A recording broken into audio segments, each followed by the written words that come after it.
and using as a means to cross the ocean of samsara. This is the omniscient one, the unvanquished one, the undefeatable one, the undefeated one, the supremely enlightened one. And therefore, before we commence, let us take a moment to pay homage to the supremely enlightened Lord Buddha. Namo tassa bhagavato arahato samma sambuddhassa. Namo tassa bhagavato arahato samma sambuddhassa. Namo tassa bhagavato arahato samma sambuddhassa. And also, before we commence, as usual, let's take a moment to observe the 5 precepts. And as I always remind you, this must be a somber moment where we remind ourselves that there will have been occasions and situations in the past week where the precepts that I observed just a week ago, I was not able to abide by. There were gaps in my discipline, in the way I conducted myself, and therefore I'm having to observe these precepts yet again. Bearing this in mind and making a firm resolve, a determination that may this have to be the last time I have to observe the precepts, considering this to be a right rather than considering this to be a privilege rather than a right. Let us all take a moment to observe the 5 precepts. May this have to be the last time I have to observe the precepts. May the virtue entailed within these precepts become the very fabric of my conscience, and therefore may I never have to observe these precepts ever again. With that hope, determination and resolve in mind, in order to observe the 5 precepts, I request you to chant the Namaskara 3 times and all together.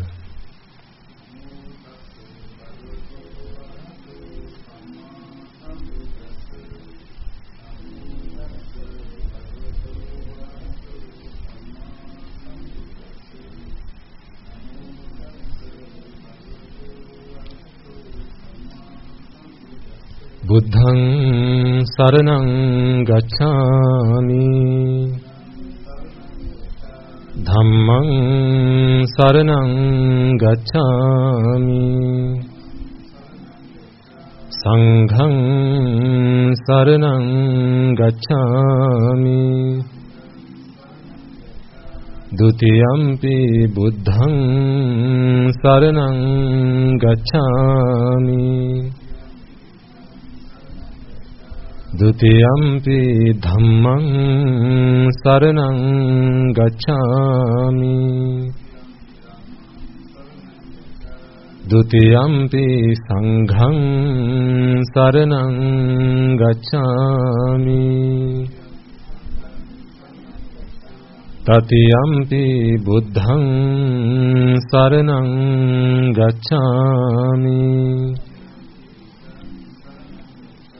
Tatiyampi dhammaṃ saraṇaṃ gacchāmi, Tatiyampi saṅghaṃ saraṇaṃ gacchāmi, Saranāgamaṇaṃ sampunnaṃ, Pānāti pātā veramani, Sikkhapaдаṃ samadhiyāmi,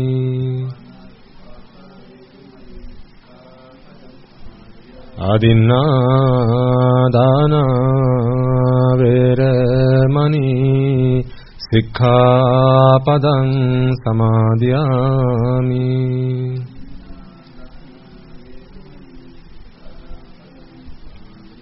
Kāmesu miccācārā veramani, Sikkhapadaṃ samadhiyāmi.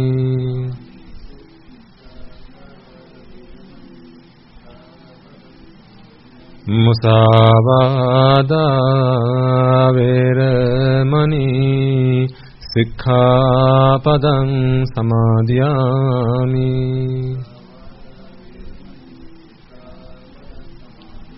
Suramēraya majjapamā daṭṭhānā Sikkhapadang samadhiyami.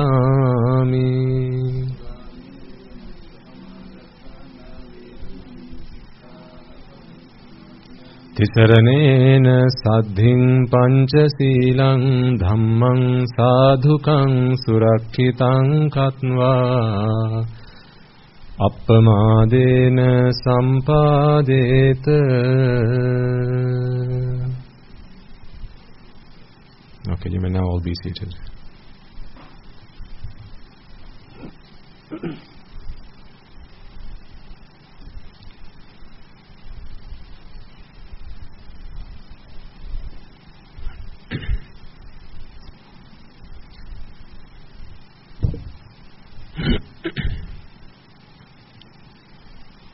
And as usual, also before we commence, let us take a moment to invite all the devas, brahmas, spirits, demons and the dead, our ancestors who have predeceased us, those beings who were our mothers, fathers, brothers, sisters, uncles, aunts, nephews, nieces, grandparents and so on and so forth. Anyone who might have touched our lives in a positive way, anyone who might have helped us, supported us, assisted us and shaped our life in ways we could never have imagined. It is now an opportunity for us to repay those debts to all those people that we owe these debts to. Those beings, some of whom may today be in the woeful plains because of the unmeritorious deeds that they might have conducted. Perhaps some of them did those deeds on our behalf, and having done so today we are in the blissful plane, having been born humans, with the opportunity to attain Nibbana, but alas, they committed those unmeritorious deeds and today they are in the woeful plains. It is now an opportunity for us. This is the prime opportunity to give them the gift of Dhamma, the gift that excels all gifts. So, let us all make use of this opportunity to invite all those beings to join us. If any of them have been born in the woeful plains, may they join us, witness this meritorious deed, rejoice in the merits that we are about to acquire, and may through the power of those merits they be able to redeem themselves from those woeful plains and be born in the blissful plains.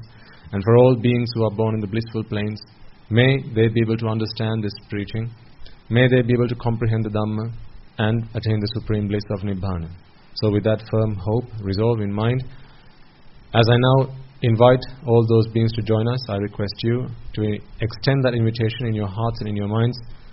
May they all join us, may they all rejoice in these merits and attain the supreme bliss of Nibbana.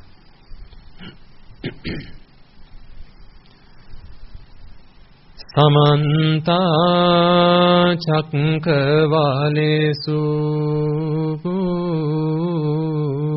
Atra Gacchantu Devata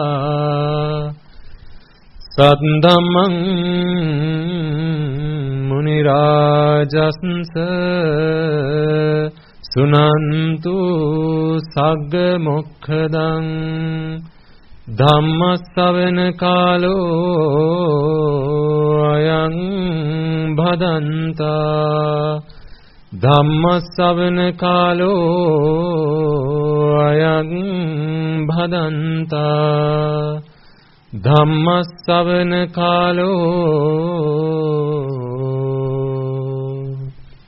ayang bhadanta.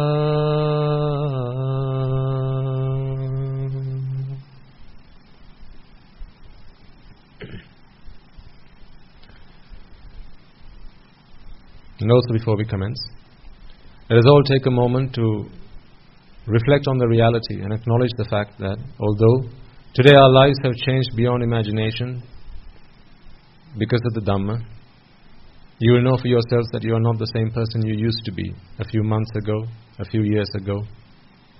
This is because of the Dhamma, because the Dhamma has touched your lives now. However, in this infinitely long journey in samsara, we have not always had this opportunity. We have not had this privilege. In fact, virtually always, all our associations, relations have been with ignoble people, immoral people. These people who defiled our minds with raga, dvesha, moha, desire, aversion and delusion, blinded us with avidya and tanha, ignorance and attachment. And having done so, having been blinded with ignorance and attachment, we will have offended, abused and desecrated the Aryas, the noble ones, the Samma Sambuddhas, the Pacceka Buddhas, Arahata Buddhas, Anagamis, Sakurdagamis, Sotapannas, be they on the path or having attained the fruits. For every word, every thought or action that we might have offended, that we might have used to offend these noble ones. The results of such deeds is that this blocks our progress in the Dhamma. It is a hindrance for us to progress on the path of Dhamma. Therefore, before we commence, let us all take a moment to remind ourselves that this is the truth. We are not saints in our journey in samsara. Innumerable are the times where we might have offended the noble ones, and may those noble ones have the kindness in their hearts and the compassion to forgive us for all that we have done towards them.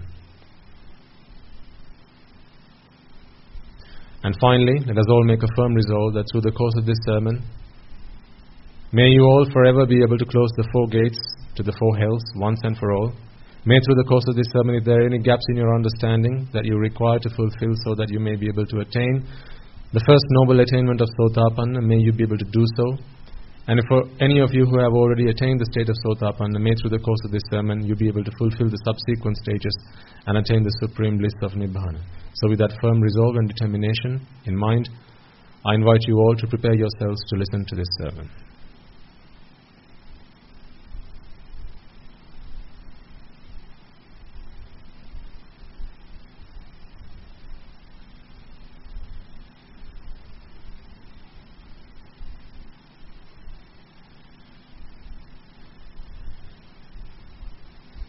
Okay.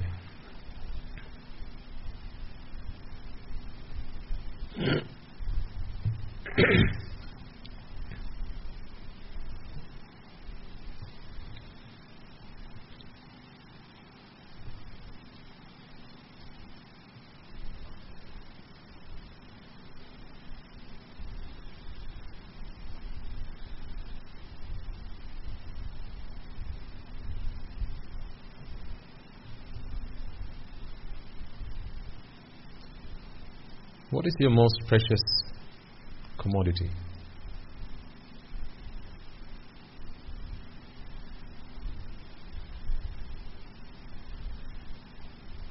What is it that is of value to you which exceeds all other things? Toys? Is it your beauty? Money? Let me help you here. Tough question, right? I'm going to help you, don't worry. I'm going to suggest that you take a moment to reflect on what it is that you spend the most amount of time in your lives trying to protect and preserve. Hopefully that will lead you to the right answer. It ought to, right?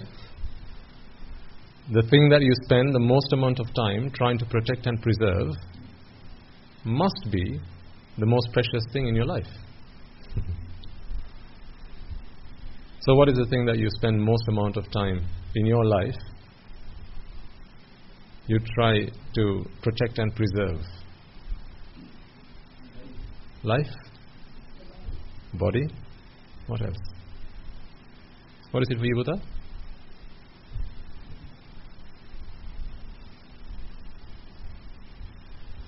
Life? Okay. Doesn't money rank anywhere in that list? Do you not spend any amount of time protecting, preserving your money? No? All right. So if I asked you to list the top 10 things in your life, the most important top 10 things, you're going to have, life there. You're going to have your health there, possibly. At least for most of you. Then you're going to have, what else? Money. Your children. Yeah. Wealth. Education. What else? Your spouses. Power. Yes. Are you powerful, Buddha? You just don't know it yet. Your jobs. Your employment. These are some of the things that a lot of people spend a lot of time, a lot of effort, spend a lot of energy trying to protect and preserve. Have you ever taken the time to go through that list? Just to ask yourself, are you protecting and preserving the right things? Or was this list just handed down to you from your parents or your teachers at school? They said, "Hey Puta, do it, come here. I've got a list for you. Take a look at this." You look at it. It says, the top most important things in my life. This is the teacher's list. This is your parents' list. And they said, "You should have a similar list, Puta." "Oh, should I?" "You should." "Where do I start?" "Well, you can take a copy of this."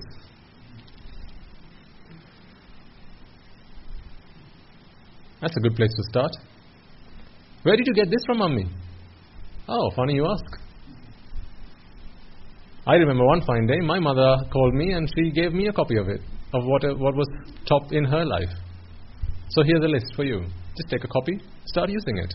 Off you go."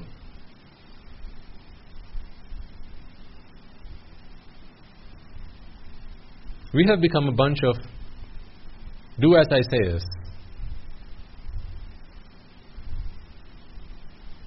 We do as somebody else says. Do as I say.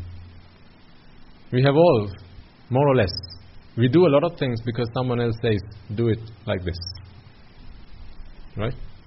Because someone else says, this is what's important to you, we just start doing it. And we continue doing it.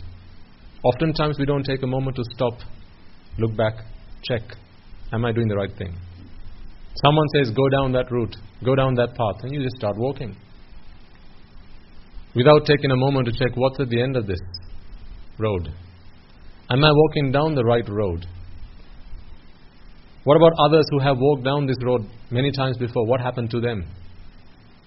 What was their fate? What was their destiny? What happened to them? We don't always take the time to think this. The reason that we don't take a lot of time to think about this is because we just don't have the time. Simple as. Because lots of paths have been paved for us. They are prefabricated. The moment you came into this world, there were lots of paths that were paved out for you. All you had to do was walk. It was not down to each and every one of us to question, is this the right road to walk down, was it? Think about where you are right now, in terms of where you are in your life. My parents visited me this week. And it's always a really interesting conversation when I speak to them. Because I walked down a path that was not paved out for me. Certainly not one my parents paved out for me. I walked an entirely different path. But up until a point in my life, I walked down the path that society had paved out for me. My parents had, my teachers had, my friends had, my relations had. I just kept walking. Not stopping to take a moment to look back, am I walking down the right path? Is this taking me to where I want to get to in my life? Whatever is at the end of this path, is that what I really want out of my life?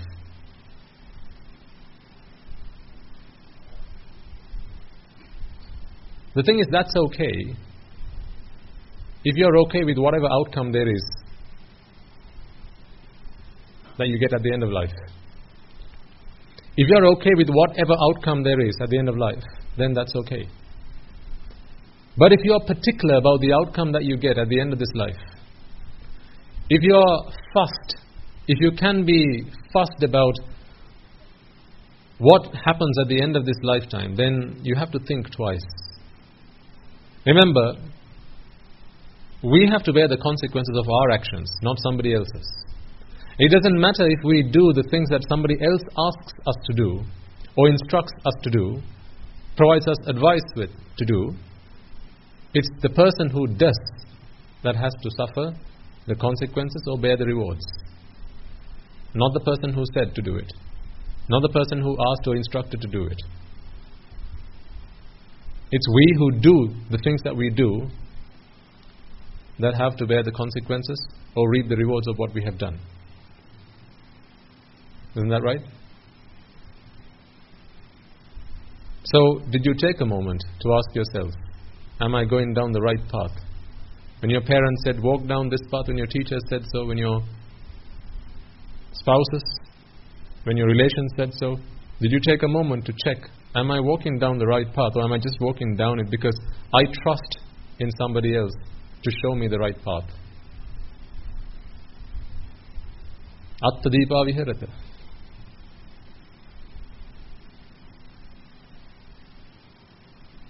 The Buddha says, make yourself an island, because only you are there to give you shelter. It's only your hand that can provide you shelter.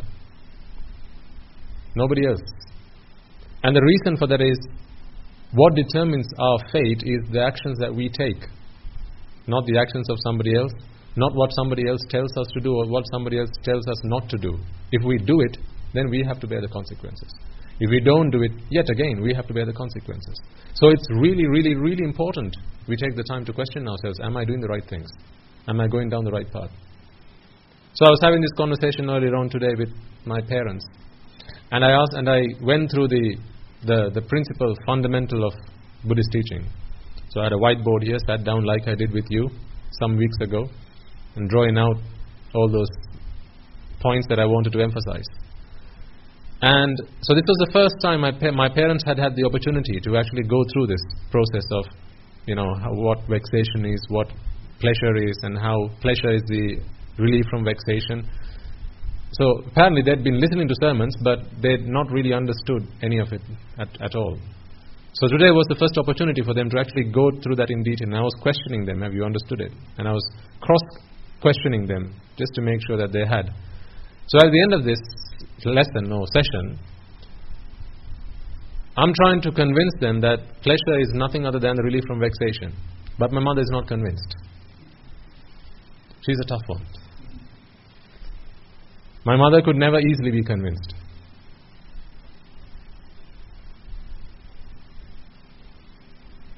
So she says, are you sure? Surely there must be times where we experience pleasure but with no vexation beforehand. Surely there must be times. I said, yes, there must be. I just haven't come across one yet. And so, today, I gave them a challenge. So we came to an agreement. It may be that we may not see each other for very long. I'm talking to you now. Because here's the challenge that I came to an agreement with my parents. I challenged them to go out, to go and discuss with friends, relations, Amma and Appa to discuss, and come back and tell me one instance in their life where they have experienced pleasure without relief from vexation. So that is the challenge to them. And on my part, if they come back with just one instance, I said, I'm prepared to disrobe.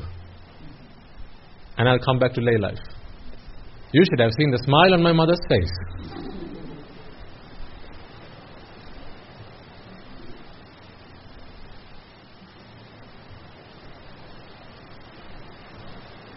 I said, yes, I promise you.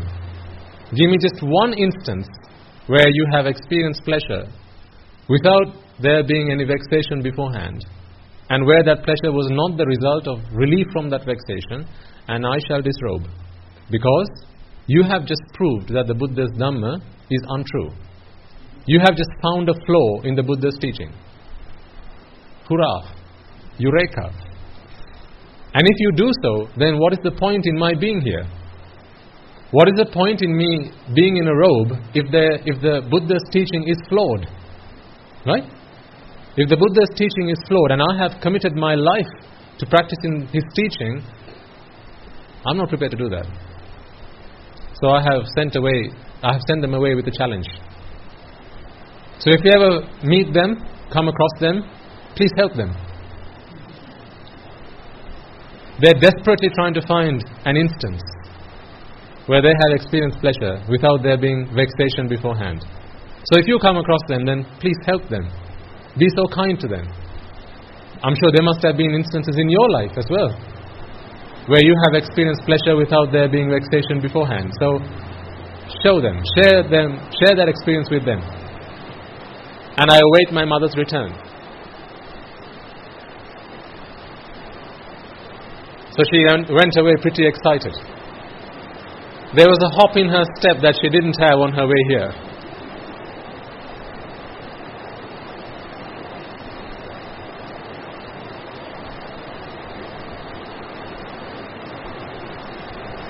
How convinced are you? Can you hear me?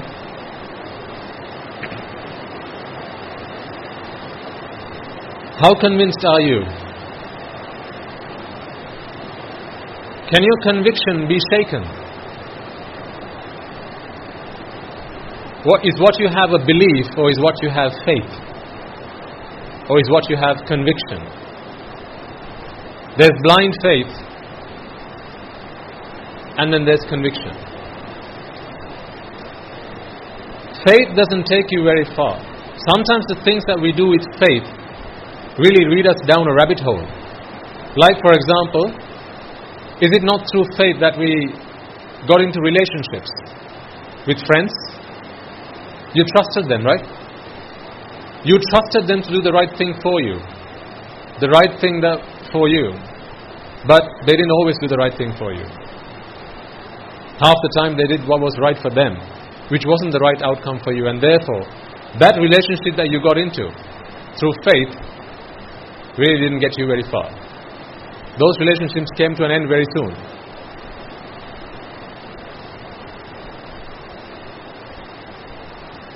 So that was a relationship that was based on faith. Blind faith. Because you asked somebody else. Think about when you got married. How did you decide your partner for life? You asked people. Is he a good person? Is she a kind person? Do you think he or she is going to make a fine partner for me? Because the only way you're going to know with conviction is after the fact.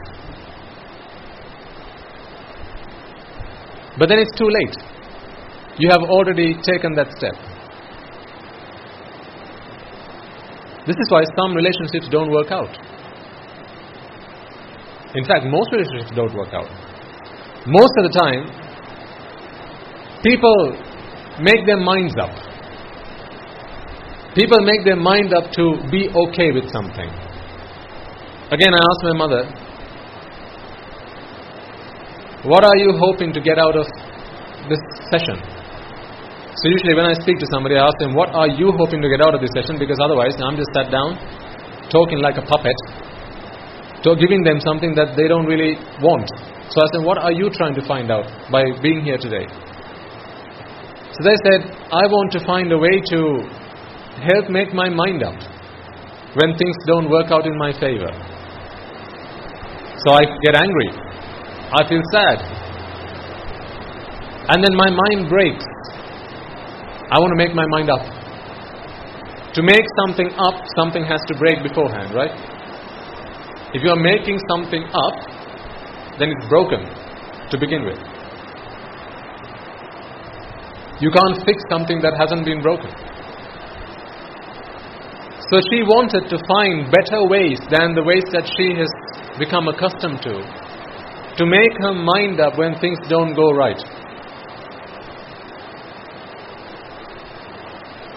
Put me back together when I'm broken in pieces.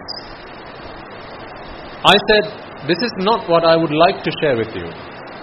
Because that is what you taught me how to do when I was with you. You taught me how to make my mind up when my mind was broken. When I was heartbroken, how do I make myself back together again? How do I put myself back together again? That is what you taught me, but I was fed up of it. I got fed up of that. I was sick and tired of that. I am not happy with having to build it back up after it's broken. That's not what I want. I want something where it doesn't break to begin with. I want my mind to be in a state where my mind cannot be broken. Therefore, I don't have to worry about trying to fix it. Would you not like a car that never breaks down? Given the choice, would you prefer a car that breaks down and then you get the chance to take it to the garage and get it fixed? Or would you rather a car that doesn't break down at all? where you know the answer. So I'm looking for a way to fix my mind, or to put my mind in a state where it doesn't have to be fixed, because it doesn't break. I gave them the choice. Which would you prefer? And so she was saying, I can't believe that there is such a way. There just can't be. Psychology, right? Science, all these things teach us how to make our mind up when our heart breaks. There just can't be a way where your heart cannot be broken, where your mind cannot be depressed. Is there? I said, yes. Would you like to know? Would you like to find out? So first I made them curious. Because there's no point me sitting down and just going through the theory of it if they don't have a need for it. If you remember, this is how we started when you first came along to these sermons. When you were only taking baby steps on your journey in the Dhamma. I used to talk to you about my life. Remember? Back then? Many months ago. I used to talk about how I started off in life. How I went through the education system. How I got myself into employment. I used to paint that picture in front of you, the picture that you were painting in your life. Made you curious. Made you want to know, what? Why would anyone give up all that? So then you became curious. Now you wanted to find out. Why? This is why the fact that the Buddha or Siddhartha was a Shakyan made a huge difference. This is why the fact that he was a prince, he was Prince Siddhartha before he became an ascetic, makes a huge difference.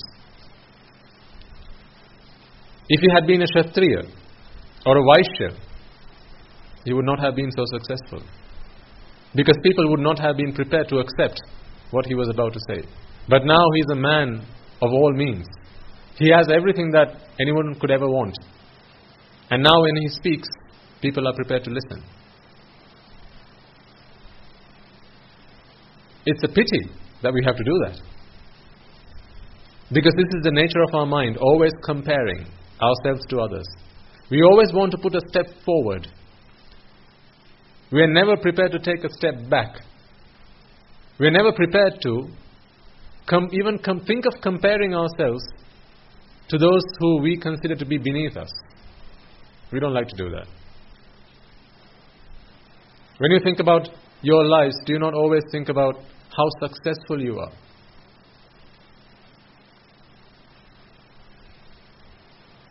You compare yourself to other people. The problem with this is, though,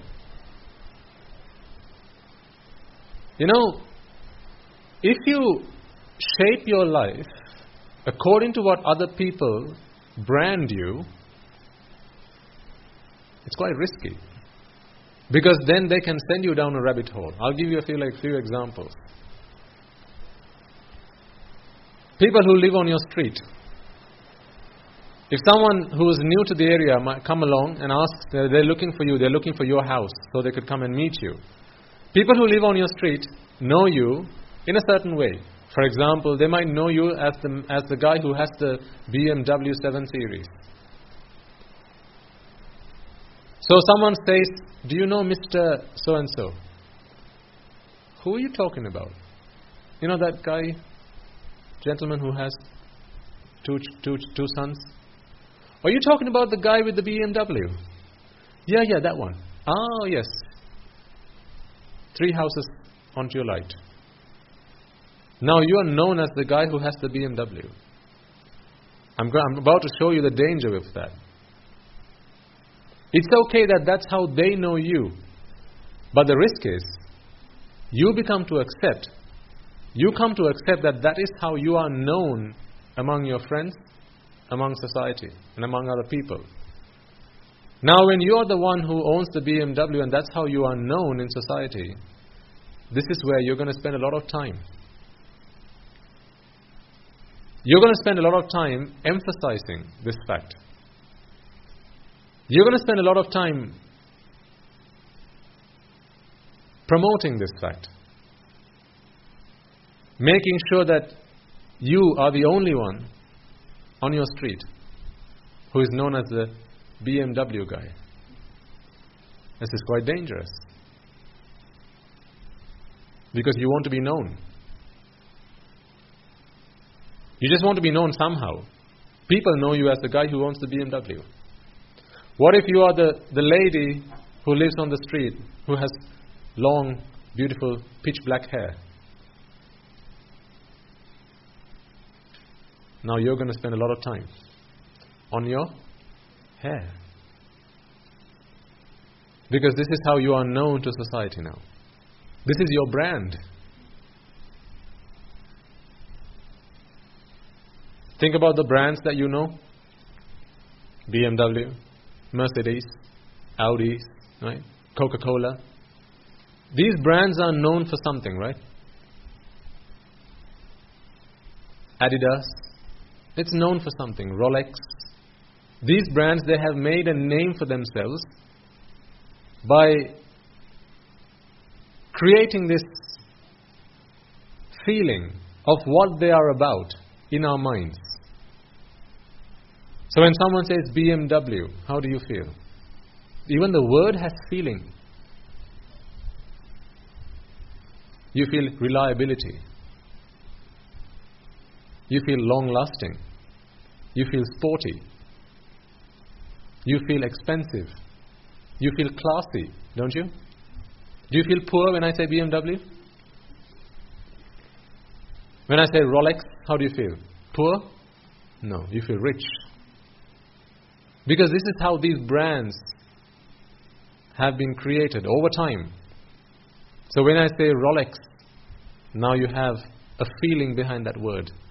Classy, eloquent, rich, wealthy, successful, right? These are all those words that are associated with that brand. Now if you become the guy, you become the lady with long black hair, that becomes your brand. Because we are all about trying to create a brand. People want to make a brand out of themselves because now you are known by that brand. What if you are known as the guy who wears glasses? If you are known as the guy who wears glasses, you're going to spend a lot of time on your glasses, on making sure that you have a branded pair of glasses, that they're gold, that they're top notch. You're going to spend time doing that. If you are known as the guy who has a 3-story house, you're going to make sure that you're always going to have a 3-story house.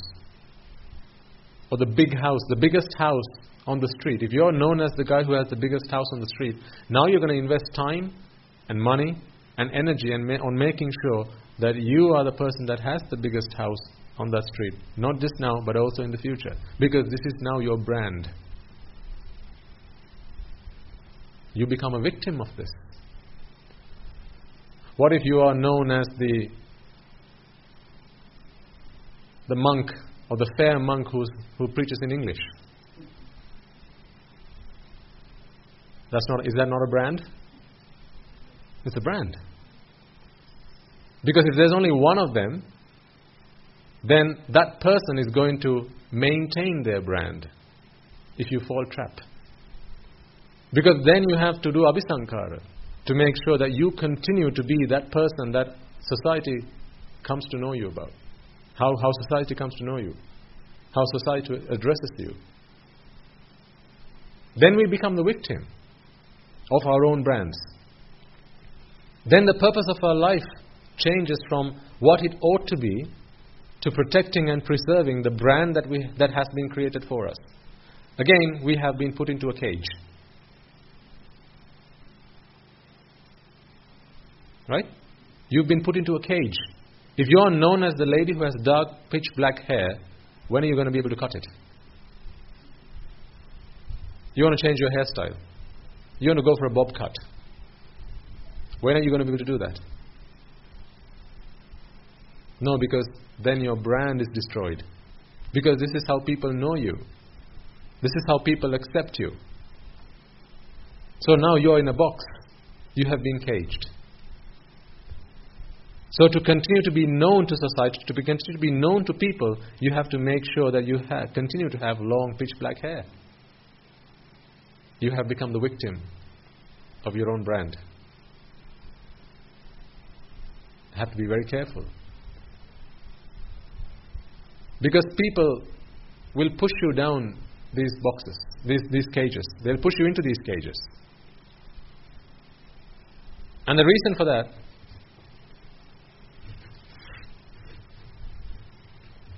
is, remember, this is a consumer world. This is a world of consumers and suppliers.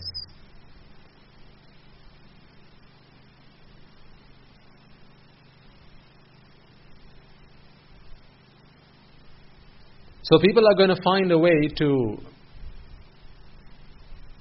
talk about you in a way that promotes what it is that they find most interesting about you. This is how people are going to know you. They're going to find a way to talk about you that in the way that they find most interesting about you. Because this is what you're supplying them. This is what they're consuming. If you're the doctor that lives on the street, then you're probably going to be known as the doctor that lives down the street. If you're the engineer, then this is probably how you're going to be known. If you're the lawyer, this is probably how you're going to be known. Consumers and suppliers.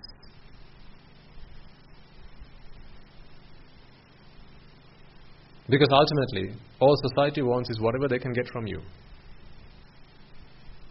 So whatever they can get from you, whatever they need to do to get what they want from you, they'll do. If they have to pet you on your head to get what they want, they'll do that. If they have to speak nicely to you, they'll do that. Can you not remember the times in your life where you've gone into an office or gone to speak to somebody? You've never met that person ever in your life, or sometimes you even hate that person. But because you want to get something out of them, they've not known a nicer person than you. They've never met in their lives a nicer person than you. They're in that situation. You paint a beautiful picture in front of them. You show that you're really nice, you're really friendly, right? You're a great acquaintance to have. Because you're scratching their back, they're scratching yours. This is a give and take world. A dog-eat-dog world. So, what I really wanted to emphasize was, make sure you don't fall a victim to the brands that people have created for you. Because what would happen then is, once a brand has been created for you, you are now caged. Then you will continue to promote that brand. You will continue to emphasize that brand, and you will continue to augment that brand. You will continue to demonstrate that you are who people say you are. When someone's called Kudda, this is their brand. Right? So if this is how they are known to society, they're going to continue to make sure that this is how people know them. And it's dangerous if you call someone Kudda. There's a reason why you call them that. So you're digging their grave. To continue to be known by that brand, they're going to be doing that. They're going to continue to be doing drugs. If someone's called Kukula, they're going to continue. Because, again, good or bad, this is their brand now. And they're going to do whatever it takes to promote themselves in that brand. You know, like in school, right? We used to have Chandiyas, right? School Chandiya? The thug at school. He used to hit everybody and used to be basically the thug at school. So when you call him Chandiya, he's a Chandiya at school. Now he's going to do whatever it takes to maintain that brand. And if the reason he's called Chandiya is because he's a very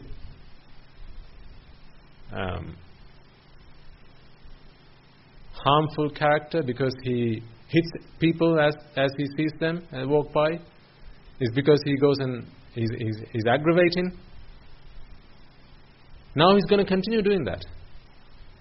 To maintain that status, he has to be the Chandiya at school. Again, he's been given a brand.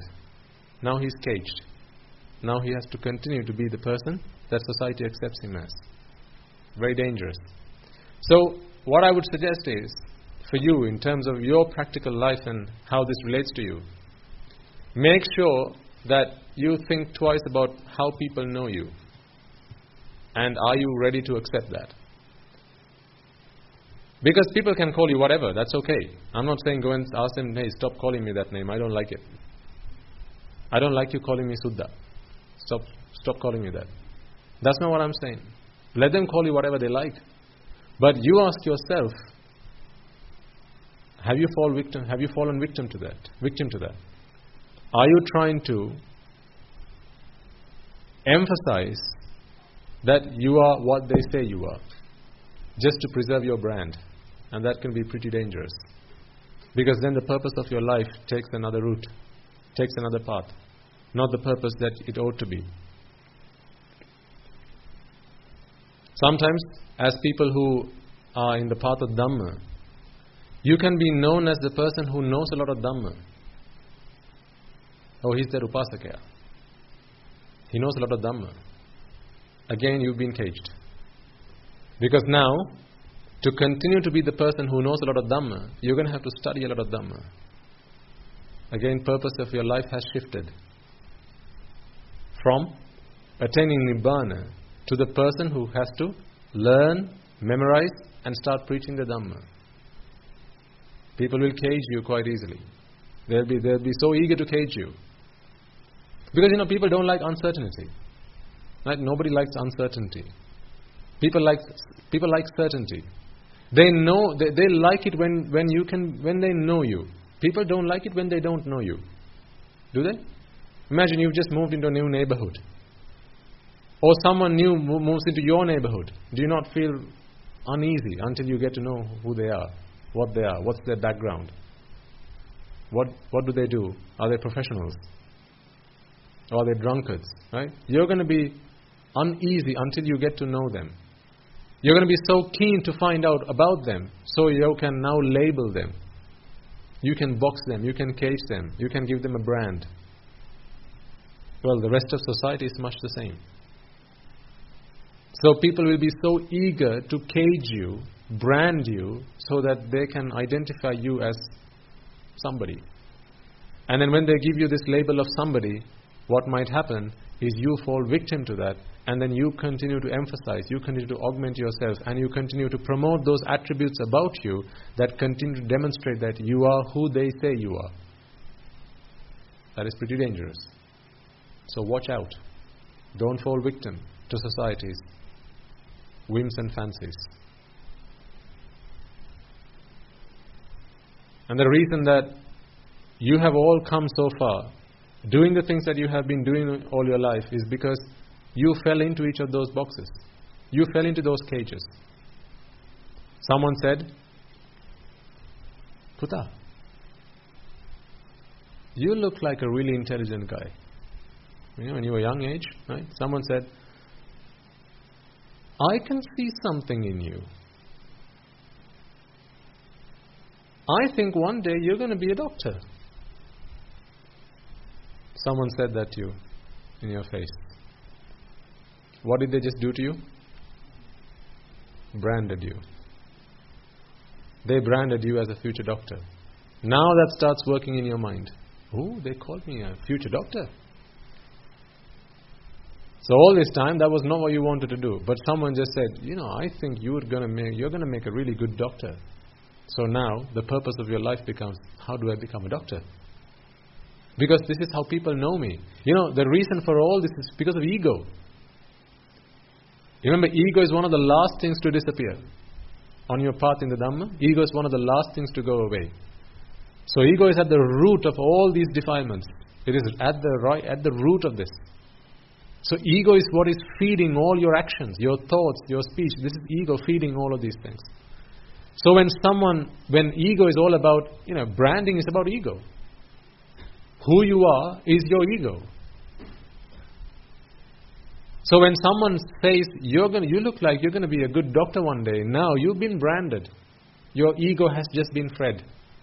Now you're going to start doing the things that is required of you to become a doctor, because this is how society knows you now. Someone says, one day, you say you're on stage, you're playing a musical instrument, or you're dancing, or you're singing. Someone says, Buddha, you've got a beautiful voice. Like someone said to me one day, you should start singing.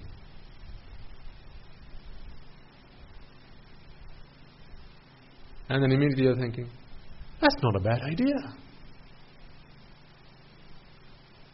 Surely one day you're going to be a great singer, world-class singer. What have they just done? Branded you. They have just branded you as a world-class singer. Now, because you want your ego to be fed, you're trying to find a way to identify you. You're looking for identity. Every young child looking for identity. Young child, old child, all kinds of children. We're all looking for identity. How does society know me? How does society accept me? And if it's by being a world-class singer, well, now I have to do the things that makes me a world-class singer. Someone sees you playing cricket. That's cool.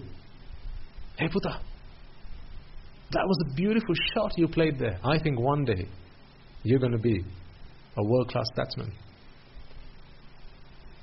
That bowl that you just bowled there, that was amazing. I think one day you're going to be an international bowler.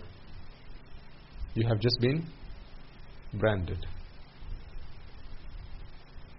It's like someone's put a seal on your face, on your forehead. World-class batsman, world-class singer, world-class bowler, doctor, lawyer, engineer, dancer, whatever.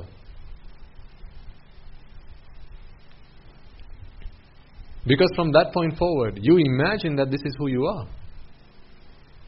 When you see, what's his name? Who was the martial arts guy who used to act in movies? Is it Jet Li? Bruce Lee, thank you. Bruce Lee. Been a while since I watched a movie. Bruce Lee. Right? A young child watches TV, sees Bruce Lee. Now he sees that Bruce Lee is accepted, he's acknowledged, he's praised, he's valued for his skill. This is a martial artist, look at him fight. And people say, wow, you've got some good kicks, mate. Now you start to think, one day, if only I can become like him, then people are going to value me. You have made a brand for yourself because someone values what Bruce Lee can do. So, this is the first time you've seen Bruce Lee on TV. The film comes to an end. Guess who's Bruce Lee at home now? This young child is now Bruce Lee. He feels he's Bruce Lee. So now he starts kicking all over the place. He starts jumping on the sofas. Wah, hoo, hee, ha. He's just become Bruce Lee.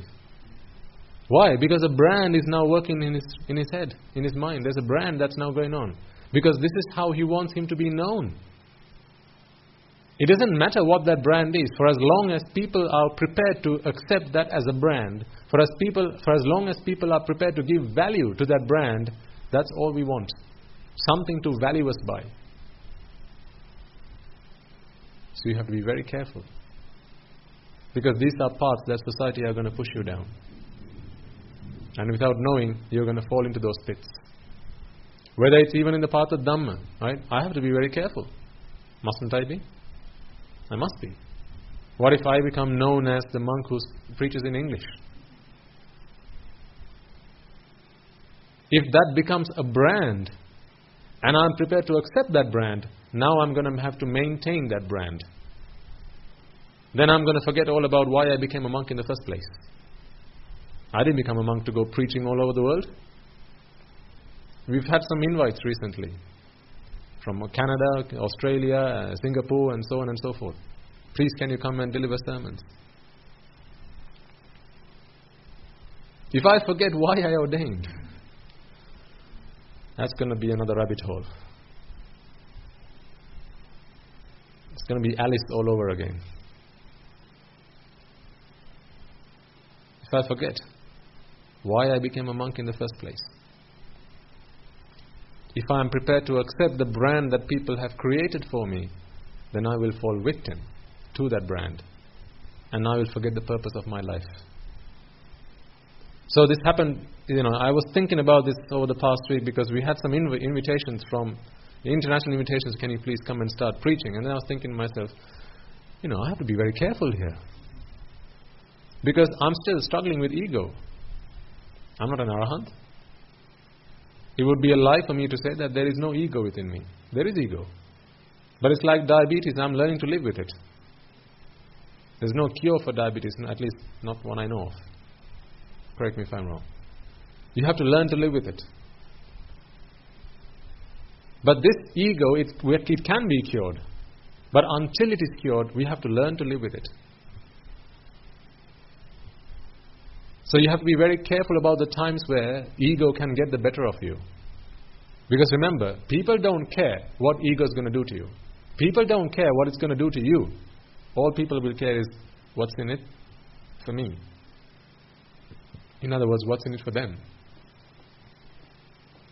Right? That's all people will care. What's in it for us? Don't care what's going to happen to you as a result of that. The times where I've spoke, through other, our closest Daikyo, our benefactors, they come to us with these messages and say, Swaminatha, there's an invitation for you. Please explain to them that I'm not prepared to come. And then they ask me, why? Because I'm still battling. I'm still at war. I haven't finished my war yet. I haven't finished my battle yet. What are you talking about? I don't have the time to go and do all these things. What if after I go there, I become known as the international traveling monk who speaks in English? Now, what if I fall victim to that brand? They say, oh, no, don't worry, it's not going to happen to you. You are a very modest person. You're very humble. Don't worry, it's not going to happen to you. What guarantee can you give me? What guarantee can you give me that my ego is not going to get the better of me? How can you say that? The day I become an arahant, yes, no question, no doubt. But until then, I have to be very careful. So I'm talking about my life. I want you to think about your lives. Think about the places, think about the times where people brand you. Have you fallen victim to those brands? Even in the path of Dhamma, have you become known as the person who preaches? Have you become known as the lay person who knows a lot of Dhamma? Have you become known as the guy who lives down the street, who knows a lot of Dhamma? The go-to person for Dhamma. Have you become known as that person? Because if you have, be very careful. I'm not saying it's a bad thing to know Dhamma. What I'm saying is, if you fall victim to that brand, then your purpose in life will take a shift without even you knowing it. Unbeknown to you, your life will take a shift. Then you will continue to develop and spend time, invest time, money, energy in trying to foster that brand rather than achieve your life's purpose. So watch out. This is the advice I'm going to have to give to you. This is the advice I give to myself. So I'm going to share it with you. Watch out.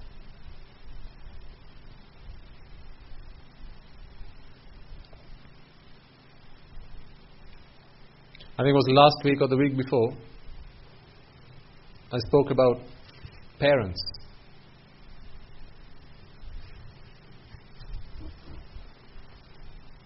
no, it was a Sinhala sermon. We had some young children came from somewhere, and then a Sinhala sermon. I was talking to them about the value of parents, as I have done to you in the past. Sometimes you can be branded as the guy who looks after your parents. Even that can become a brand. Brands come in all shapes and sizes. Like t-shirts. They come in all shapes and sizes, all colors. And so do brands. Sometimes you can be known as the person that always brings flowers to the temple. Sometimes you can be branded as the person who sits right at the front of the class. Brands. You have to watch out.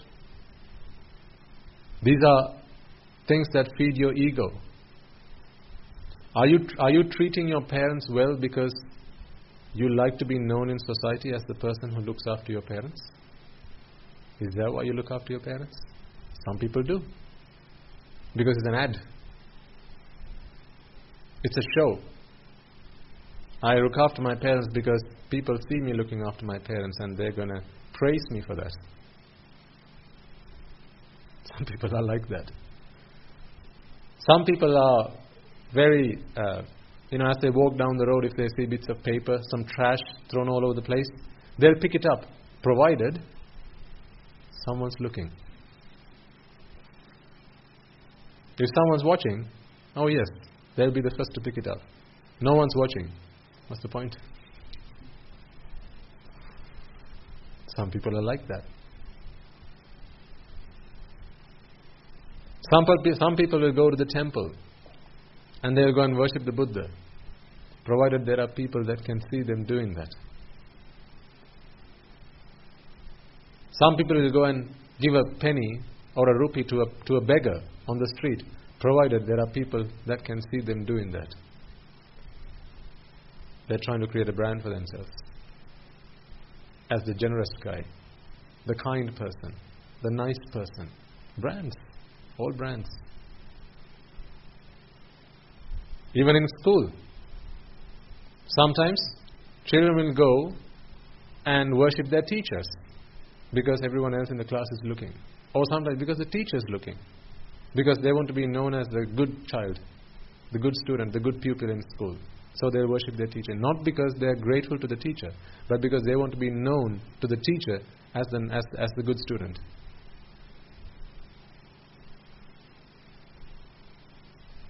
When I was in school, we used to call it points dagan, for points.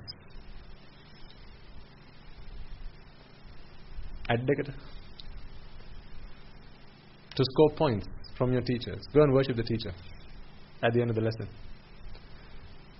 At one point it became a real nuisance to our teachers. Because one guy started it off and then everybody else wanted to do it. So sometimes the teachers walking from one class to another, every child that can see this teacher, they run to the teacher, "Teacher, please, let me worship you." It became a real nuisance. And then they brought a rule at school. You can't worship teachers as they walk from class to class. Because that was not genuine. It was fake. It was an act to score points. It's a good thing to do, but still, it's not genuine. It's hypocrisy. Hypocrisy. Do you pick up litter only because someone's watching? That's hypocrisy.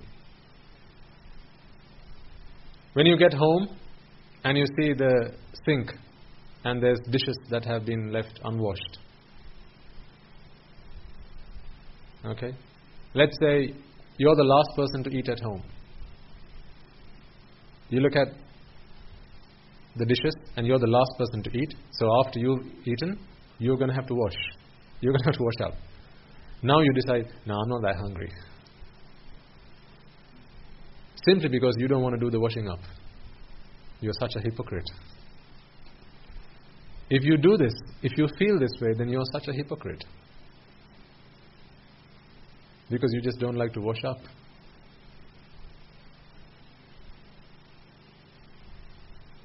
People do these things. They don't want to be the last guy out, because then they're going to have to wash up, they're going to have to sweep, they're going to have to shut the windows, shut the doors, draw the curtains. They don't like to do those things. They'll be there, they'll enjoy the facilities, they'll enjoy all the positives, the benefits that they can get, but they don't want to be the last guy to have to do all the hard work, clean up their mess. That's a hypocrite. Ask yourself if you are like that.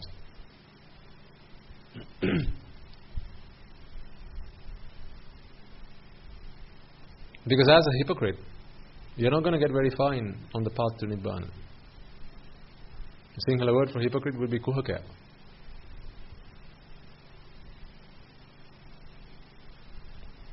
Don't be that guy. Some people, they go to use the toilet. The toilet's dirty. They'll hold it without going to the toilet. Wait for somebody else to go. Now they have cleaned the toilet. Now I'll go. Why? Hypocrisy. Because if they go in, now they're expected to clean the toilet. I won't do it. I'm not prepared to do it. I just want to go get my job done and not do something for somebody else. A hypocrite is usually someone who doesn't do anything for the good of others. They'll only do something where there's good for them, where there's benefit for them. And if they can't see any benefit for them in doing it, they just simply won't do it. They'll find excuses to not do it. That's a hypocrite.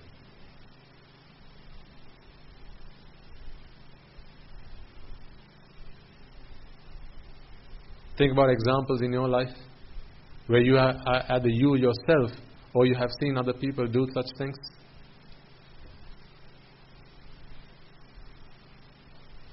These are things we have to watch out for, because these are all kleshas. These are all defilements in our minds. For as long as these defilements reign within our minds, Nibbana is a long way away. A very long way away.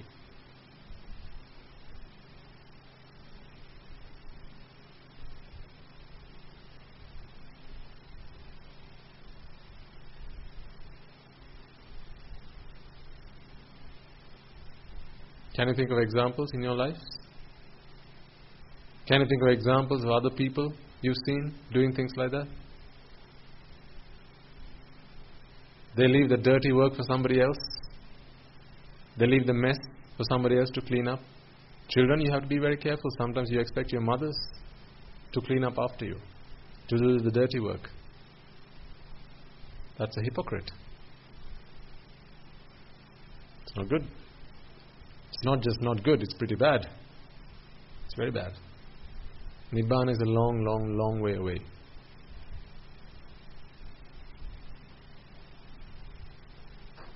So watch out. Be careful about these things. Don't fall victim. Sometimes some people, they don't like to be the last person to leave the office because they have to switch off the lights. They have to switch off the computers. Remove the teacups. They don't like to be the last person to have lunch sometimes. Because if the lunchroom, there's a rule which says that the last person to leave have to clean up all the dishes, remove all the dirty plates, then you just don't want to be the last person to leave. You make sure that there's always, you leave just before someone else finishes up. Hypocrite. But people forget that these are opportunities to earn merits. These are all opportunities to earn merits. How does one earn merit? Is it by doing something for oneself or by doing something for somebody else? Somebody else. You earn merit by doing something for somebody else.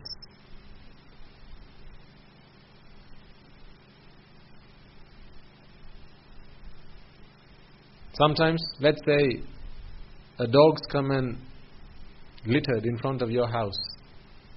But the dog has littered in front of not only your house, but also next door neighbor's house. Now you decide, I better clean up. You get out a spade or something like that. You come out, and then you just clean out the bit that's in front of your house. The bit that's in front of the next door neighbor's house, now that's his problem to look after. You're a hypocrite. How many times have you parked in front of somebody else's gate? Somebody else's entrance. And said, nah, I'll be back real quick. You know very well that you shouldn't be parking up there because it's going to cause them an inconvenience. But you park up in front of somebody else's house, somebody else's gate. How many times have you parked in a disabled space? Don't know if they have them in Sri Lanka. Do they? Yeah. A disabled space. Over a space reserved for pregnant mothers. Because they need an extra bit of space, extra room. They need more room. How many times have you parked up where you're not supposed to park? I said, I'll be real quick. Are you not putting someone else at inconvenience? Would you like for someone else to do that for you? To you, rather? Would you like someone else to do that unto you? If you do something to somebody else that you don't like done to you, there's a word for that. You're called a hypocrite.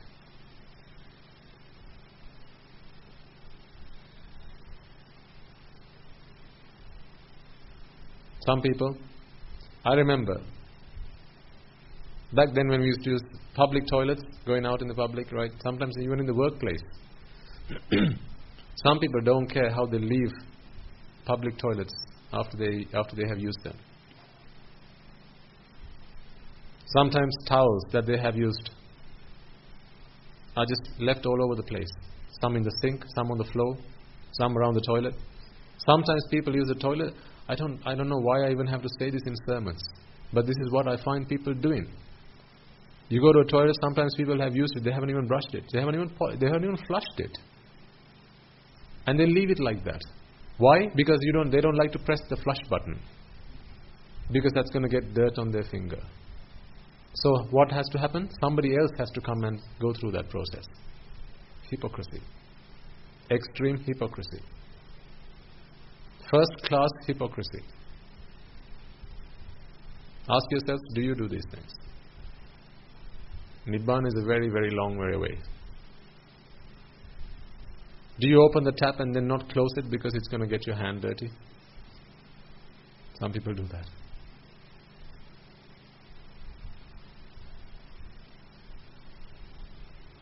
Some people don't wash their hands before they open the tap, after they've used the toilet.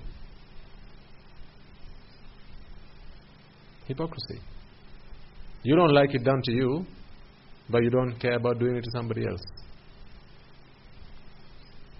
Hypocrisy. Oftentimes I found myself, because I believe that wherever I go, and I try to make this a rule to myself, wherever I go, I like to leave a place at least in one way better than I found it. So I remember when I used to go to toilets, a public toilet even, if I used to see paper towels thrown all over the place, and if there's a bin, I used to take another paper towel, pick up all these paper towels and put them in the bin and leave. Because I want to leave the place better than I found it, so that somebody else can come and enjoy it. What do you do? Ask yourself. Don't be a hypocrite. Ask yourself. If you have clothes out in the clothesline after you wash them, and the rain is about to fall, you look out. None of it is mine. I don't care.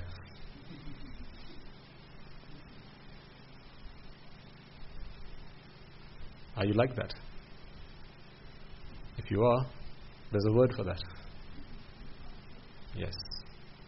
A first class, a world class hypocrite. You should be given an award.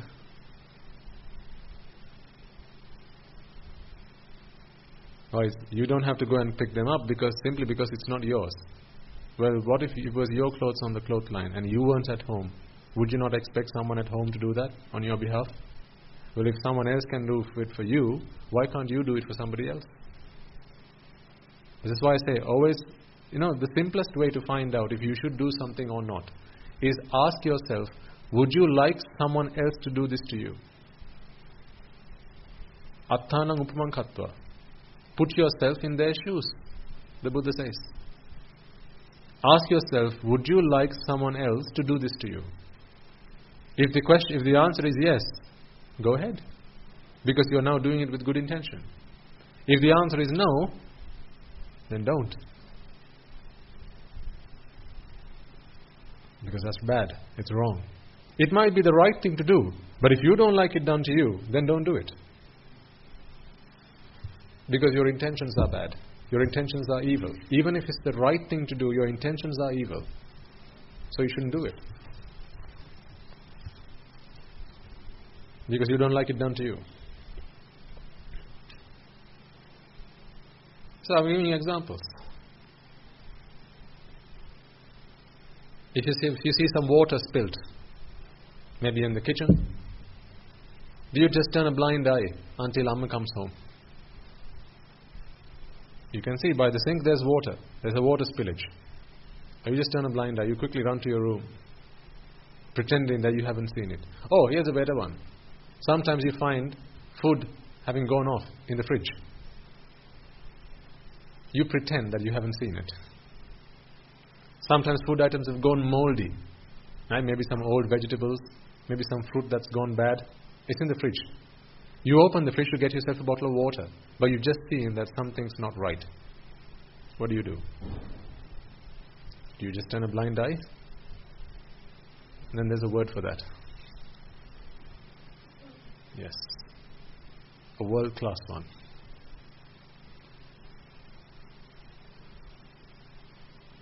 Because if it was up to you, if that was your fridge, if you're the mother, if you're the father at home, what would you want your children to do for you?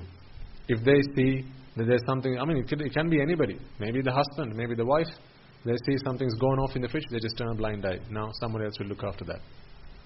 Sometimes when people stuff things into a cupboard, right? You stuff things into the cupboard, and you know that the next time someone opens this, everything's going to fall on their head. So you squeeze that last bit into the cupboard and quickly shut the door. Why? Now it's not your problem, is it? Now it's somebody else's problem. Because the next time someone comes and opens the cupboard, then everything's on their head. If you're someone who does like that, there's a word for that. What is it, Buddha? That's right. You're a world-class hypocrite. So ask yourself, do you find yourself doing these things?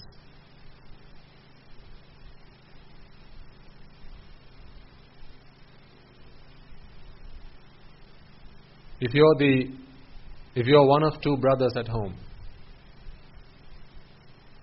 you need to go to class or go to school, and you're looking about, you can't find a pencil. You need a pencil to take to school. You look around, there's no pencil. Where's my pencil? It's gone. Oh, Aya has a pencil. Mali has a pencil. You quickly open their pencil case, take their pencil, pen, or whatever item of stationery you want, put it into yours. Now you're okay for school. But what have you just done? You've just put someone else into a very difficult situation, haven't you? Yes. What's the word for that? That's right. Hypocrisy. There are seats reserved on buses, trains, for the elderly, for the clergy, for pregnant mothers, right? Have you not seen people? When someone who that seat is reserved for gets onto the bus, all of a sudden, they're busy reading a newspaper. Sometimes that newspaper is upside down. Quite interesting how they can manage to read that. Or sometimes, yes, sometimes they're asleep. A moment ago, they were looking about, enjoying the sights. 2 moments later, they're snoring. Why? Because I'd rather be inconvenienced rather than be inconvenienced. I'd rather put someone else into inconvenience and enjoy my convenience. Hypocrite. World-class hypocrite. Never do that. Never do that. Because if you are the kind of person that does that, then Nibbana is a very long way off. Sometimes you go into places and ask for favors. You know that there's a long queue. Right? There's a long queue. Maybe it's for the doctor, for an appointment. You quickly run to the desk, appointment desk. Can you sort something out for me? I'm so and so. I'm connected to this guy. Sometimes you just speak in English. That's enough to get yourself an upgrade. Do you not find yourself speaking in English just to get yourself favors? People do this. All of a sudden you switch to speaking in English because now you want to get yourself a favor. You want to earn yourself a favor. You want to look like the respectable guy. Can you give me an upgrade? Can you get me to see the doctor sooner? I'm in a rush. I said, let me see what I can do for you, sir. Because that person's innocent. They can't do anything about it because they know that you are an influential person. So their job is at risk. You have just put them into a very difficult situation. This is what happens. You can't blame them. You can't blame the person at the desk who's supporting you, who's helping you to get that appointment, because you've just gone. In other words, really, you're threatening them. In an indirect way, you're threatening them. You're saying, hey, I'm a connected guy, so if you know what's best for you, you had better give me an appointment to see the doctor sooner.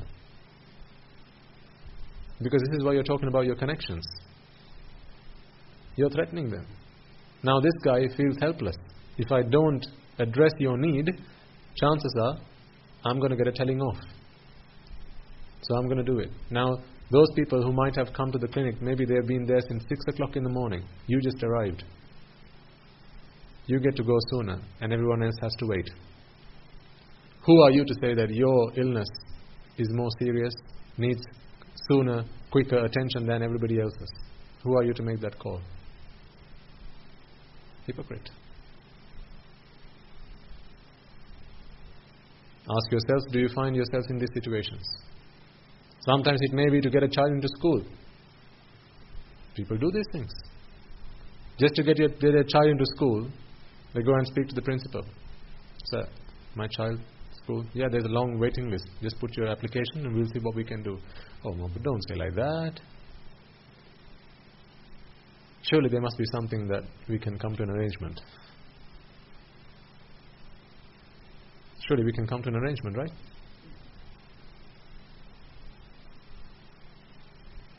Now you're using your knowledge, you're using your connections, your power, or you're using your wealth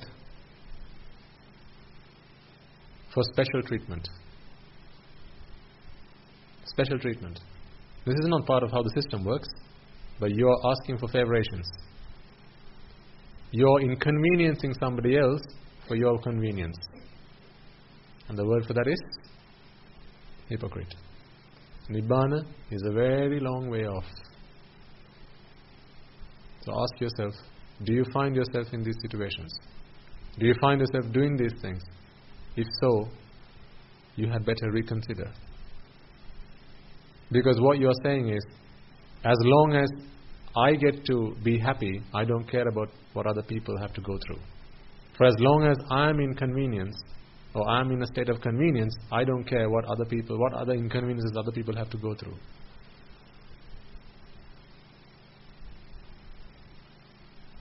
I urge you, introspect, look into your lives. Look at those places where, these are festering wounds. These are festering wounds that have been tucked away. No one looks at these things, because what happens is, after a while, this becomes the normal. This becomes normalized. This becomes the accepted way that society works. Because nowadays it's not really an odd thing, is it, to go to an office and ask for a favor? To put yourself ahead of the queue? It's the normal thing now. It's the done thing now. But it's still wrong. What if you're the next guy in the queue? How are you going to feel? If you had been there since 6 o'clock in the morning, someone just turned up, it's 8 o'clock, the doctor comes at 8:30. You've been there since 6 o'clock in the morning because you have an urgent requirement to see the doctor. Guy comes at 8 o'clock, the doctor is going to come at 8:30. You go in front of the queue and says, can I get to see the doctor before everybody else? If you're the guy who was there at 6 o'clock, how are you going to feel?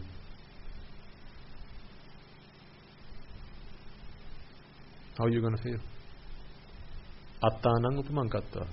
Put yourself in their shoes. Now ask yourself. If you would not like to be treated like that, then don't treat somebody else like that. It may be that you have a very urgent need. That's a different matter. Maybe it's an emergency for you. That's okay. Right? Maybe it's life and death for you, and for the other guys it's not so much. Then ask the receptionist, is there, this is my situation. Is it okay if I get to see the doctor sooner? But there's no requirement to do so.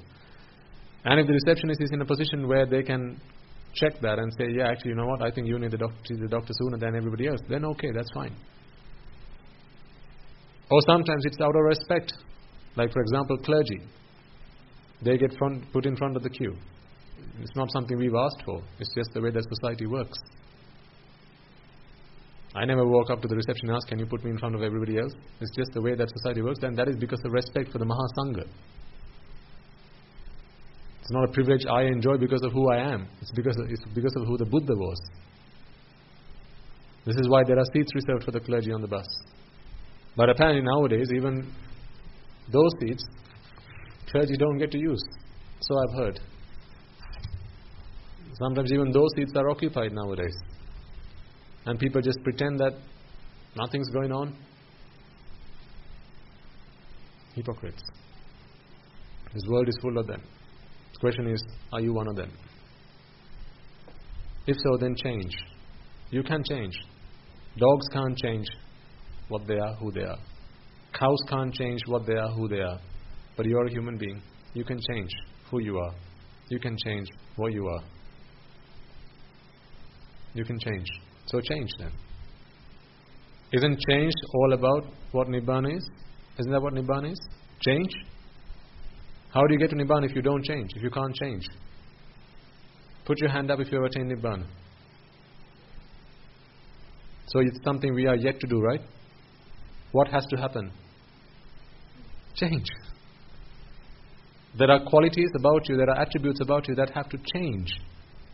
That's when you attain Nibbana. Until the last moment, you may be an anagami right now.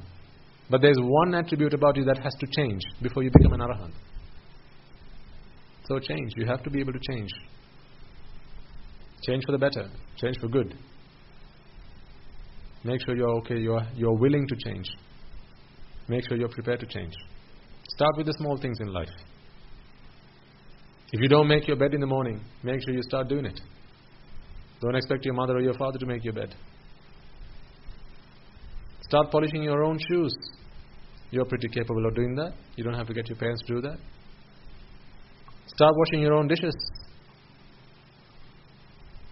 You don't have to get your parents to do that. Ask yourself, what can you do at home? Can you sweep the house? Can you sweep the gardens? Ask yourself, can you at least water the flowers? Ask yourself, what can you do? Not what your country can do for you, but what you can do for your country. Start with your home. Start with the family. It's not what my family can do for me. It's what I can do for my family. It's not what my parents can do for me. It's what I can do for my parents. It's not what my husband can do for me. It's what I can do for my husband. And not what my wife can do for me. It's what can I do for my wife.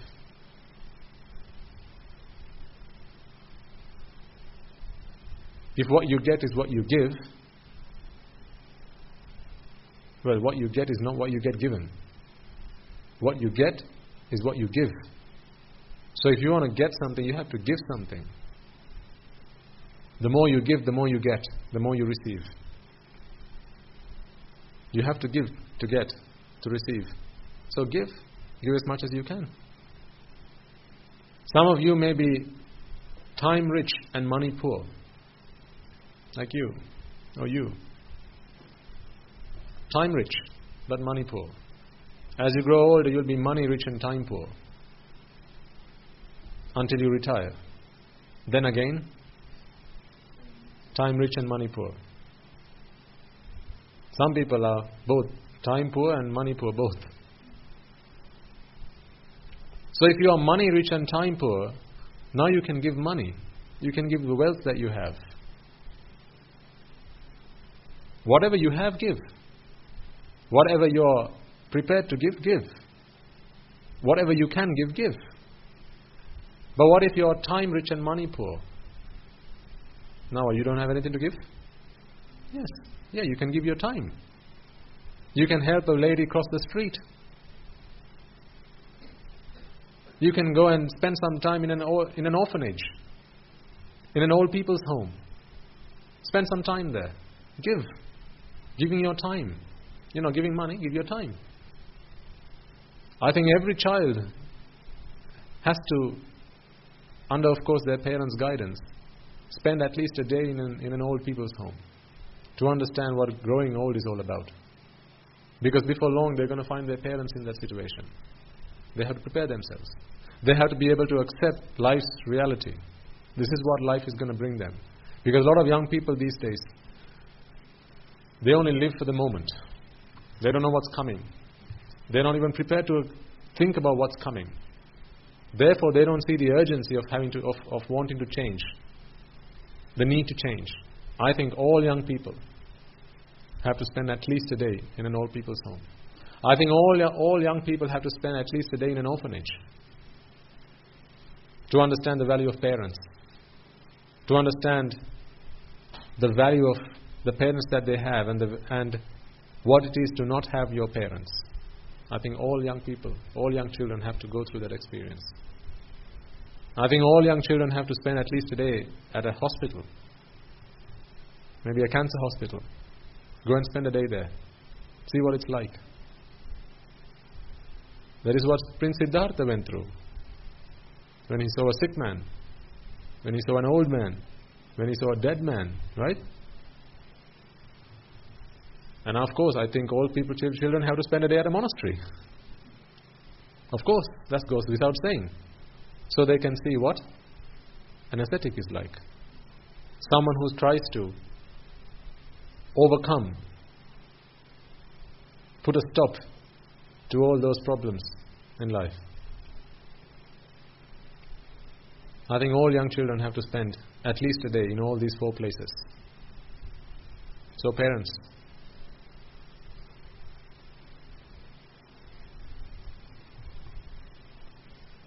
here's something you can do with your children. I think it will make a lot of change, a lot of difference in their lives. Just a day. Just a day.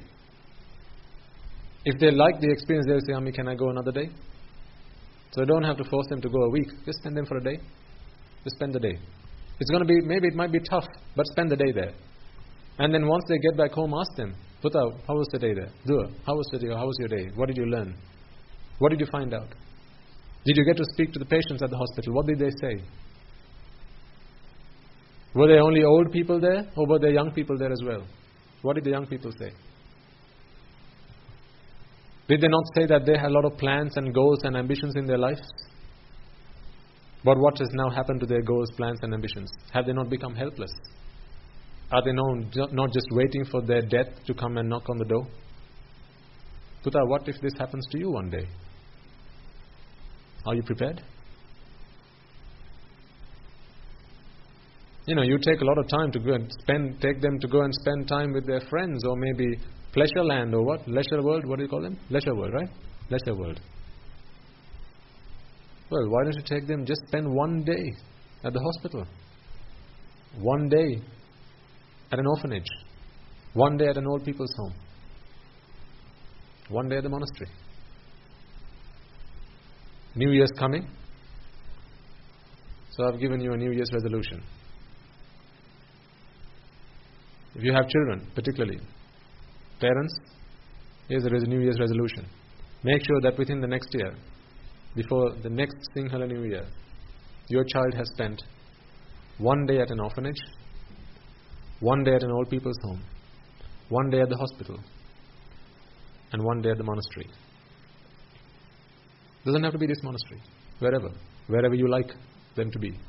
Just one day. I guarantee it will make a transformational change in their lives. Some children who we talk to on a regular basis, who live in other countries, like once a month, once every 2 months, we have a chat with them. I know quite a few young children now who've been doing drugs. Their mothers don't know about it, their fathers don't know about it. But they have given up. Some have been addicted to sex, addicted to drugs. They have given up. They're starting to realize the value of life. Some children, particularly, you're lucky that your children are with you and at least they understand the value of looking after their parents, treating their parents and so on. But in a lot of other countries, this is, they don't get to see them very often. They don't get to see the value of parents very often because they don't learn about these things at school. I think in some countries they don't even have religious education at school because it's considered to be brainwashing children. Some countries they don't even teach religion. Only science, maths, language. Children don't need religion, apparently. So they don't get to learn about the value of anything, really, except the things that money can buy. They don't get to learn about the value of parents,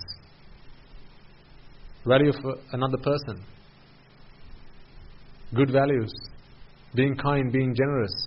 They don't get to learn about these things. Some children who we speak to, who live in other countries, and I'm not going to name the countries because then it's going to become obvious who we're talking about.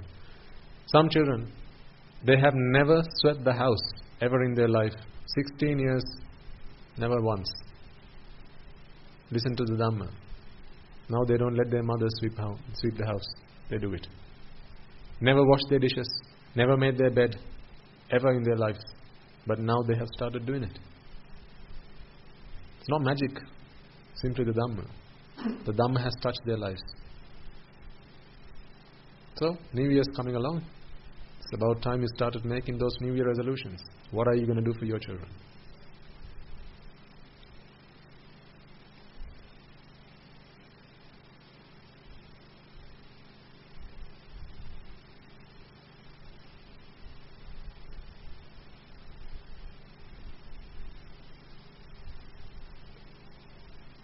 Let's talk about the theory, the boring stuff.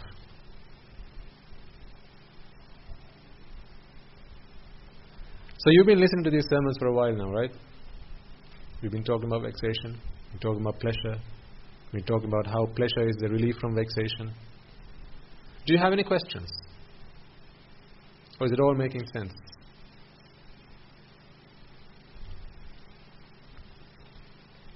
Are you understanding now that pleasure cannot be found in a state? What do I mean by a state? It's not the United States. State. A situation. Rash. You have a rash. You feel an itch. You haven't started scratching yet. Pleasure? No. Pain. Suffering. You have finished scratching. You've gone through the process of scratching. Now finished. Pleasure? Is it pleasure now? No. Because now again it's a state where you have finished scratching. But now you're in the process of scratching. Now you experience pleasure. Do you see that pleasure is always the outcome of a process? The process has to be running for you to experience pleasure. It's not there before the process. It's not there after the process. It's only there during the process. Relief from vexation is something that happens during the process. I mean, that is the name of the process. Relief from vexation.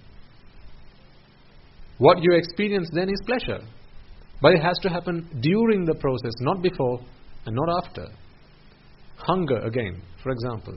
You haven't started eating yet. Pleasure? No, that's vexation. You have filled your tummy with food. Pleasure?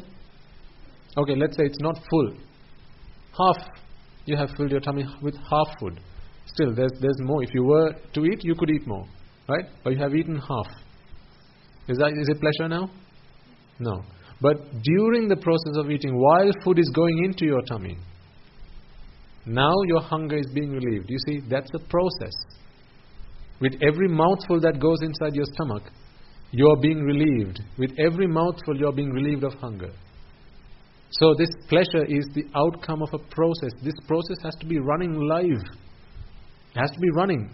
While it's running, you experience pleasure. This is why Guru Hamdra used the example of the fan. The fan's pointing at you. Pleasure? The fan's pointing away from you. Pleasure? No. The fan's not pointing at you, now it's pointing at you, and now it's pointing away from you. That process, that oscillation, that is when you experience pleasure.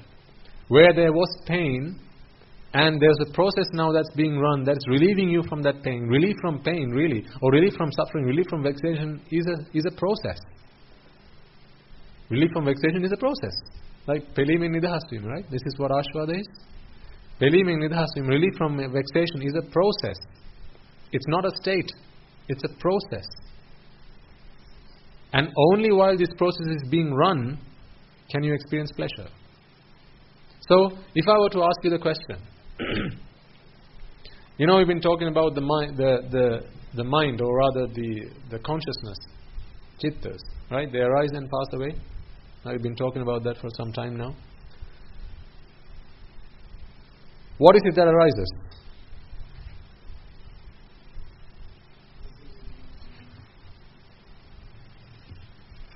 Rupa Vedana Sanya Sankara Vijnana. Is that what arises?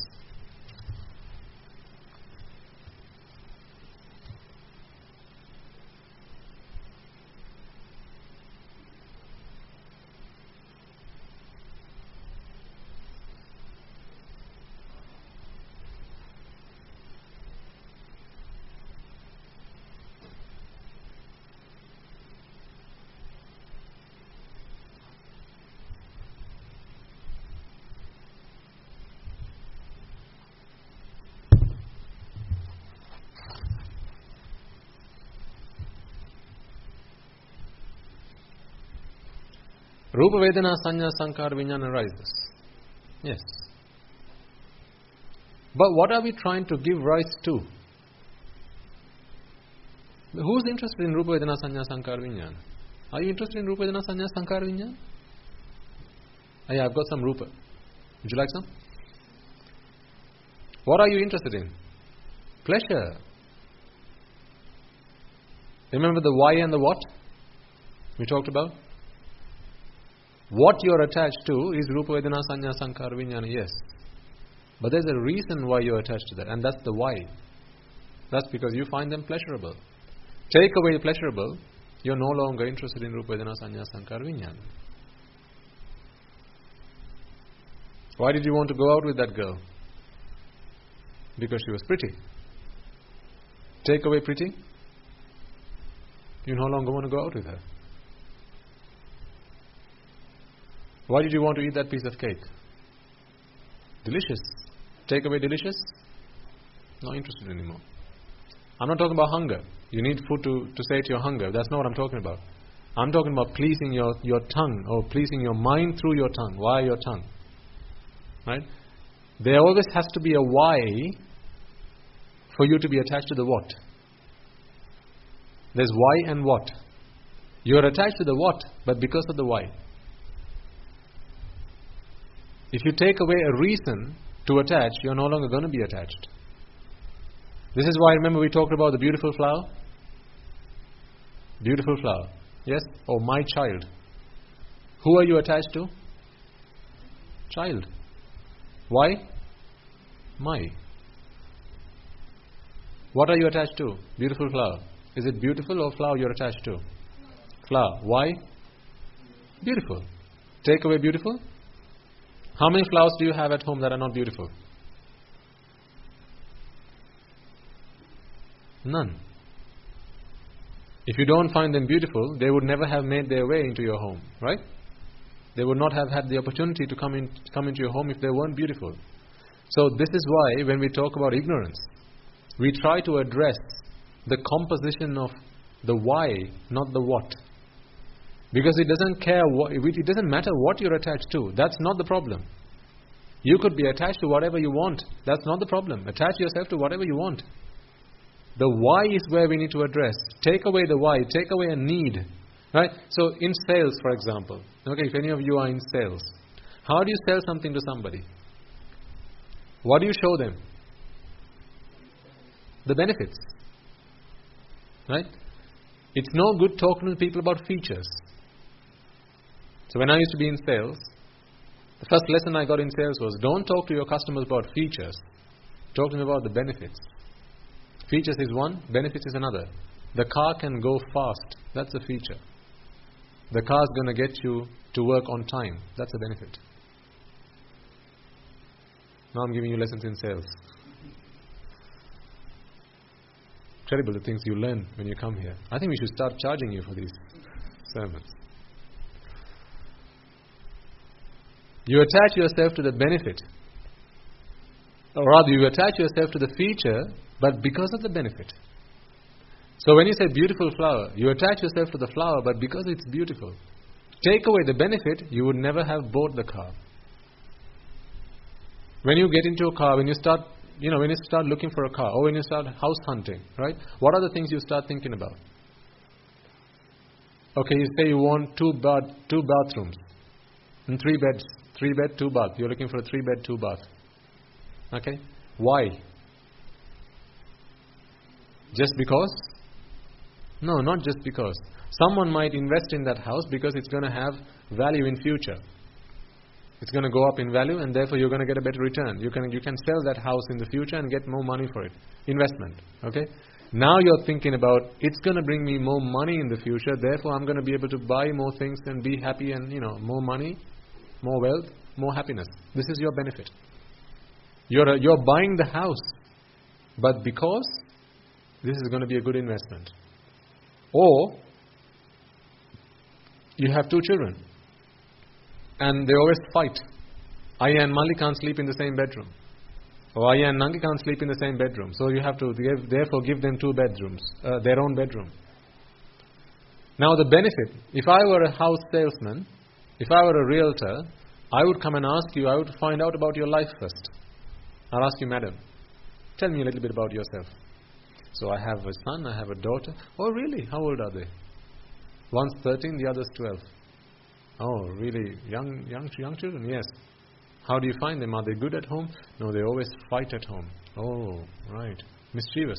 Very much. Do they manage to live together in the same house? Are they okay like that? No, they're like devils when they're together. So would you rather that you separate them, at least while they're sleeping? That would be a great idea. Oh, fantastic. You know what? I've just found a house for you. 3 beds. 1 for you and your husband, 1 for your son, 1 for your daughter. How does that sound? I'll take 2 of them, please.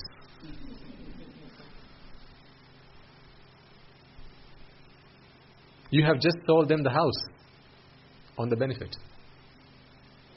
Because that was the why.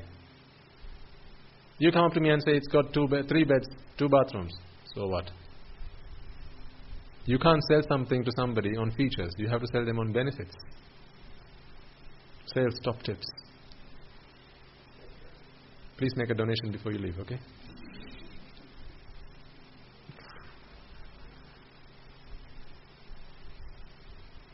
So even with sight, sound, smell, taste, touch, the things that we attach ourselves to in this world, and Rupa Vedana Sanya Sankara Vijnana, ultimately which come into our mind, the reason that we attach to these things is because we find them beautiful. We find them pleasurable. We find them yummy, delightful, right? delicious. These are all words for pleasure. And it's because we find things pleasurable, we attach ourselves to them. Right? Take away, think about diamonds.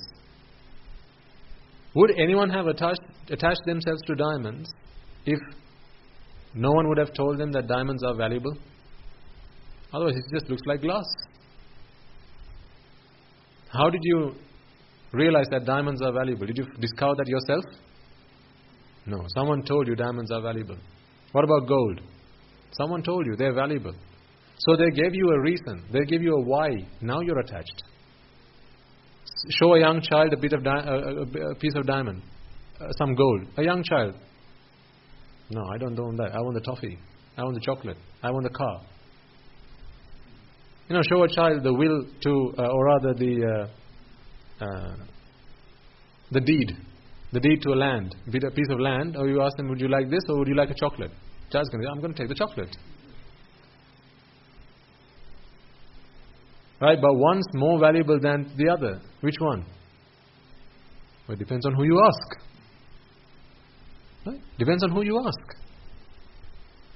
Because one finds the chocolate pleasurable and they have no value in the deed. But as an adult, you find the deed more valuable and not the chocolate. Because, you see, you're attached to the deed, the child's attached to the chocolate. The what is different. Why is the what different? Why is the what different? Because the why is different. You following what I just said there? The what is different. One's attached to the will, the other's attached to the chocolate. So the what is different, right? The thing that you're attached to is different. This is the what. But why is the what different? It's because the why is different.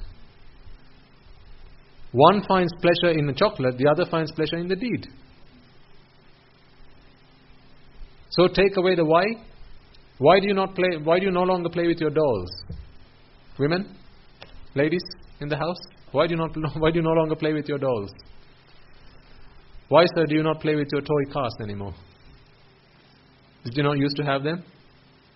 Yes, used to. So the what hasn't changed, has it? The doll is still the doll. The car is still the car. So the what never changed. What changed? Why changed? So take away why, you have no longer a reason to attach to the what. This is why in Buddhist philosophy we discuss the why, not the what. We have no interest in what it is you're attached to. It doesn't matter. We talk about Rupa Vedana Sanya Sankara Vijnana. If I were to ask you to give me a sermon on Rupa Vedana Sanya Sankara Vijnana for an hour, how many of you would be able to successfully do that? Our Mehenin Wahanse might.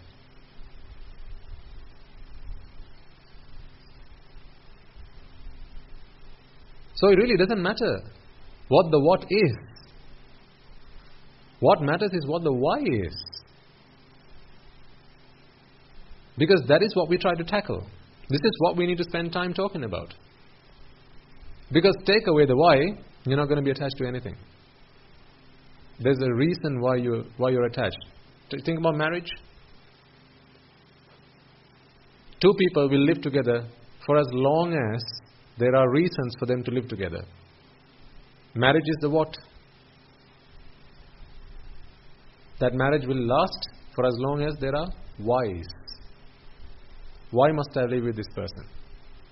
They look after me. They feed me. They take care of me. Right? All these reasons. Take away the reasons, then they're faithful to me. That's another reason. There's a why. Take away the why, you're not attached to the what. So this is why when we talk about Rupa Vedana Sanya Sankara Vijnana, or sight, sound, smell, taste, touch, we have to talk about ashvada. We have to talk about pleasure. That is why we don't spend any time talking about the composition of Rupa. How many types of Rupa there are? 28 types of Rupa. That is why we don't spend any time talking about Abhidhamma. About the pure octad, Apo, Tejo, Vayo, Patavi, Varna, Gandha, Rasa, Oja. Who cares? Seriously, who cares? Whether it's Rupa Vedana Sanya Sankara Vijnana or Neela Champa Kamala Rekha, who cares? Did you not know? Okay, think about this for a moment, right? Until you began to listen to the to sermons, none of you knew that it was Rupa Vedana Sanya Sankara Vijnana, right? But you were still attached to them. None of us knew. I didn't know. It was Rupa Vedana Sanya Sankara Vijnana until I learned the Dhamma. But was I still not attached to them? Was it still not Rupa Vedana Sanya Sankara Vijnana that was going through in my mind? Yes, it was still that. But I was attached to it. I didn't even know what I was attached to, because it's not the what that matters. I had a reason. I had a why. They are pleasurable. For as long as something's pleasurable, I don't care what I'm attached to. I just want it. This is why we spend time talking about pleasure and the true nature of pleasure. Not the what, the why. So we know what pleasure is now. What is pleasure? It is the outcome of a process. The process has to be running. It's while the process is running. Imagine there's a wheel that's turning. As soon as this wheel comes to a stop, you can no longer experience pleasure. Before it has started to turn, you cannot experience pleasure. While it's turning, now you can experience pleasure. So our young monks, remember last week I talked to you about this program we have at the monastery? Personality development program. Right? So last week they produced 3 artifacts which demonstrate how pleasure, vexation, how these things work. So next week you will get to see them. Next Sunday, they will bring these artifacts over here and they will demonstrate it to you. Won't you? Why are you so happy to say that? So they'll come and demonstrate it to you. They were really interesting bits of work.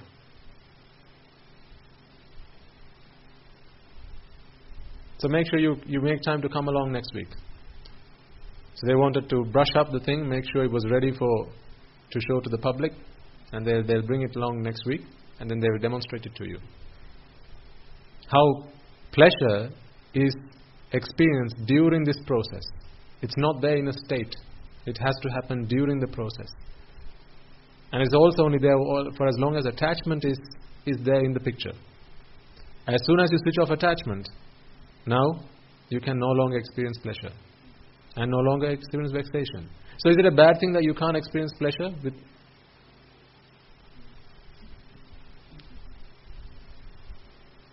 You know, when you attain Nibbana, when you become an Arahant, you can't experience pleasure. Uh-oh. Is that how you feel? You have to get used to it.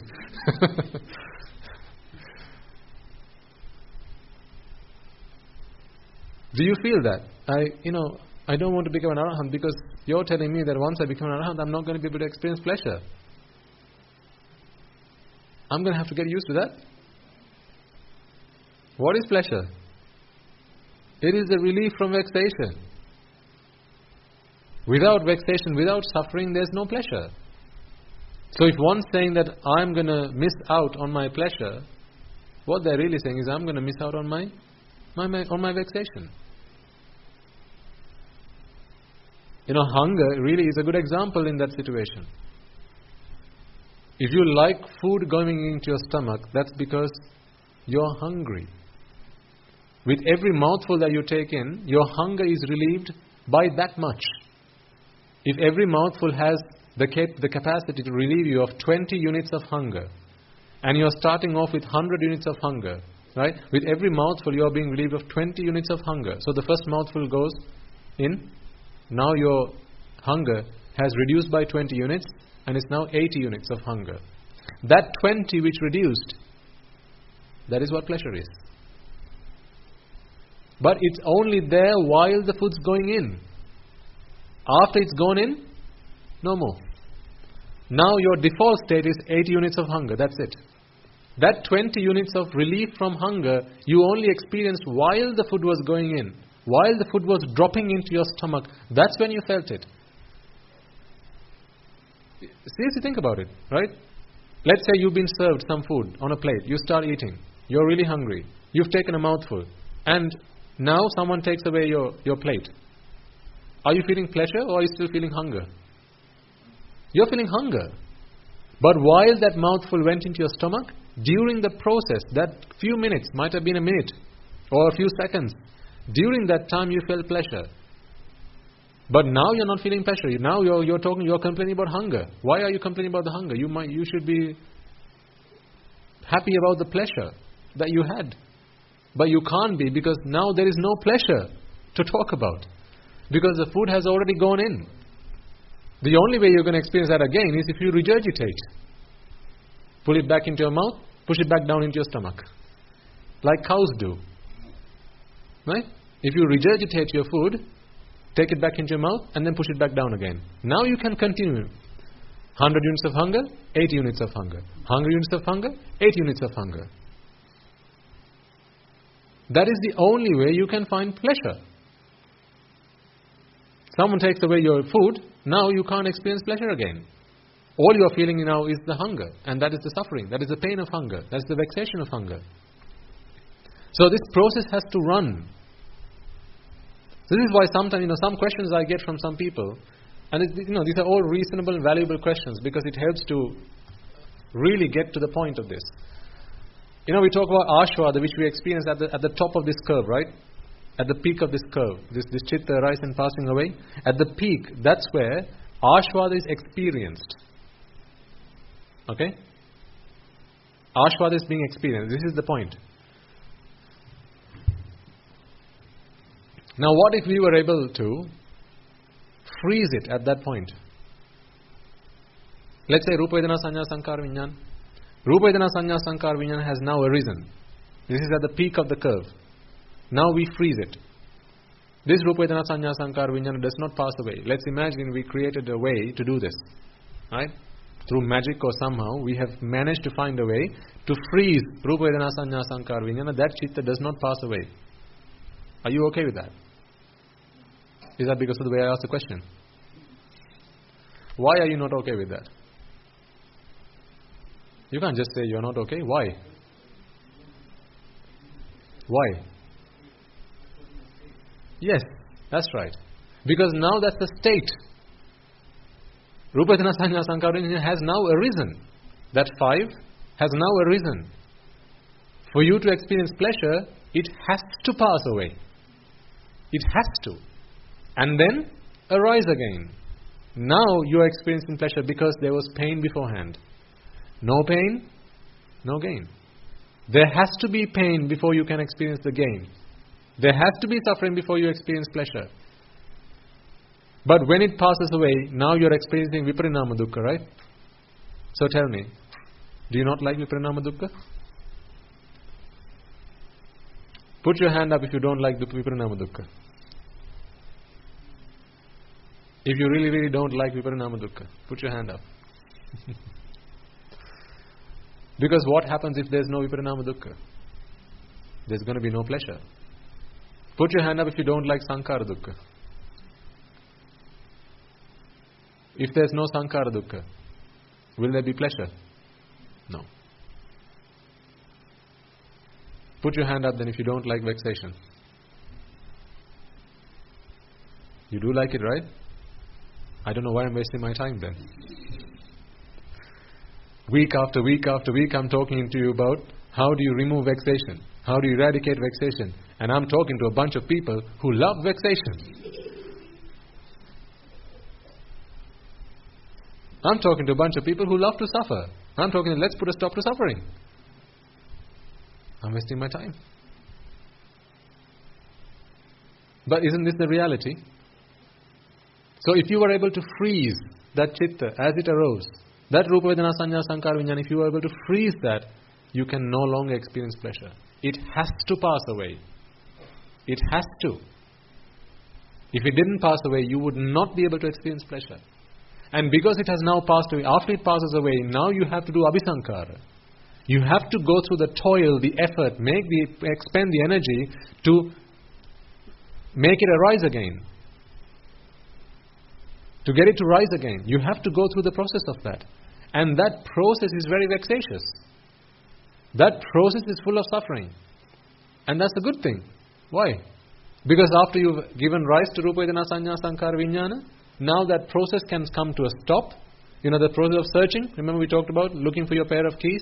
If you've lost it, you have to go looking for it. As soon as you found it, now you can stop looking for it.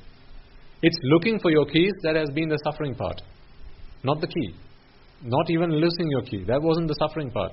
Looking for your key, that was the suffering bit. Now that process can come to a stop because you found your keys. When that process comes to a stop, now you experience pleasure. So if you didn't have to do Sankhara Dukkha, if you didn't have to go through Abhisankara, if you didn't have to go through Vivaranama, would you ever experience pleasure? No. Then for as long as you enjoy your pleasure, you must, there's no other choice, you must be willing and ready to suffer the pain of vexation. No pain, no gain. If you like the gain, you must also like the pain. Isn't that a really distorted mindset? I like pain. I like torture. I like torture because when I'm relieved from that, I feel pleasure. I like pain because when I'm relieved from pain, I feel pleasure. That's a really distorted mindset. It's a really distorted mentality, is it not? Don't you feel that way? I like pain. I like pain because it's only relief from pain that brings me pleasure. And remember, pleasure is not something that comes externally. It's not an additional thing that comes into the picture. It's only the relief from pain that is pleasure. That's a really important point to understand. It's only the relief from pain. Right? For example, if you have your arm clenched like this, right? After a while it's going to start hurting. It's going to go numb, it's going to start hurting. Now in this state, it's painful. When you extend your arm, now it's going to be, in that state, again, there's no pleasure there. This is why after a while you're going to clench your arm again. You're going to fold your arm again, right? So in neither of these two states are you going to find pleasure. Pleasure is only going to be found while you're extending. While you're extending. So start. T equals 0. 1, 2, 3, 4, 5, 6, 7, 8. At t equals 8, you have stopped that process. At t equals 9, are you experiencing pleasure? No. At t equals minus 1, are you experiencing pleasure? At t equals 0, are you experiencing pleasure? You're only experiencing pleasure during the process. From 1 to 8. That's the time duration during which this process is happening. You're being relieved of that vexation. Now you're experiencing pleasure. But that pleasure didn't come from anywhere. Did you see pleasure coming towards you? No. All that happened was this pain was being relieved. The pain was being relieved. So pain is now reducing. It's the reduction of pain that you experience as pleasure. I think that's the best way to put it. It's reduction of pain that you experience as pleasure, not the introduction of pleasure. Pleasure didn't come from anywhere. It's simply the reduction of pain. If there were 100 units of pain as you had your arm folded, now as you extend your arm, the pain has gone down to say 70 units. That 30, reduction of the 30 units of pain is the 30 units of pleasure that you're experiencing. So true pleasure is nowhere to be found. Do you not feel like you've been tricked?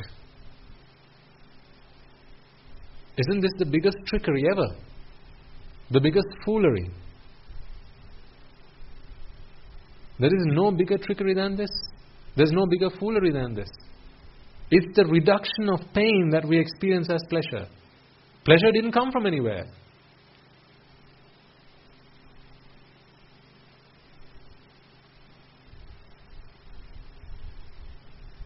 It's like if you're in debt.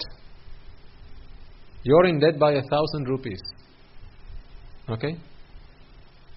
Someone gives you money.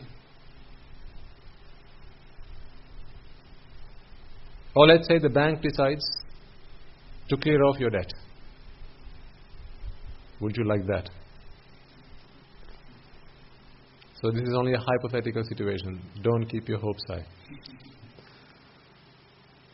Never going to happen, okay? Never going to happen. Dream on. You are in 1,000 rupees of debt. The bank decides to clear your debt. Or let's say you owe some money to a friend. Okay? You owe some money to your friend. And your friend decides, what the heck? It's New Year. I'm going to write off your debt. They're not going to give you any money. You're not going to be any richer at the end of the process. What they're going to say is, I clear off your debt. You don't owe me anything, Machan. Have you become any richer? Do you have any more money in your wallet compared to the moment before that? No. If you were bankrupt, if you didn't have a penny in your wallet, before this friend said that, wrote off your debt, you don't have a penny right now even after the fact. So the amount of money that you have in your bank, the amount of money that you have in your wallet, in your purse, that hasn't changed. All that's happened is you have been relieved of debt. That you experience as pleasure. So money didn't come from anywhere.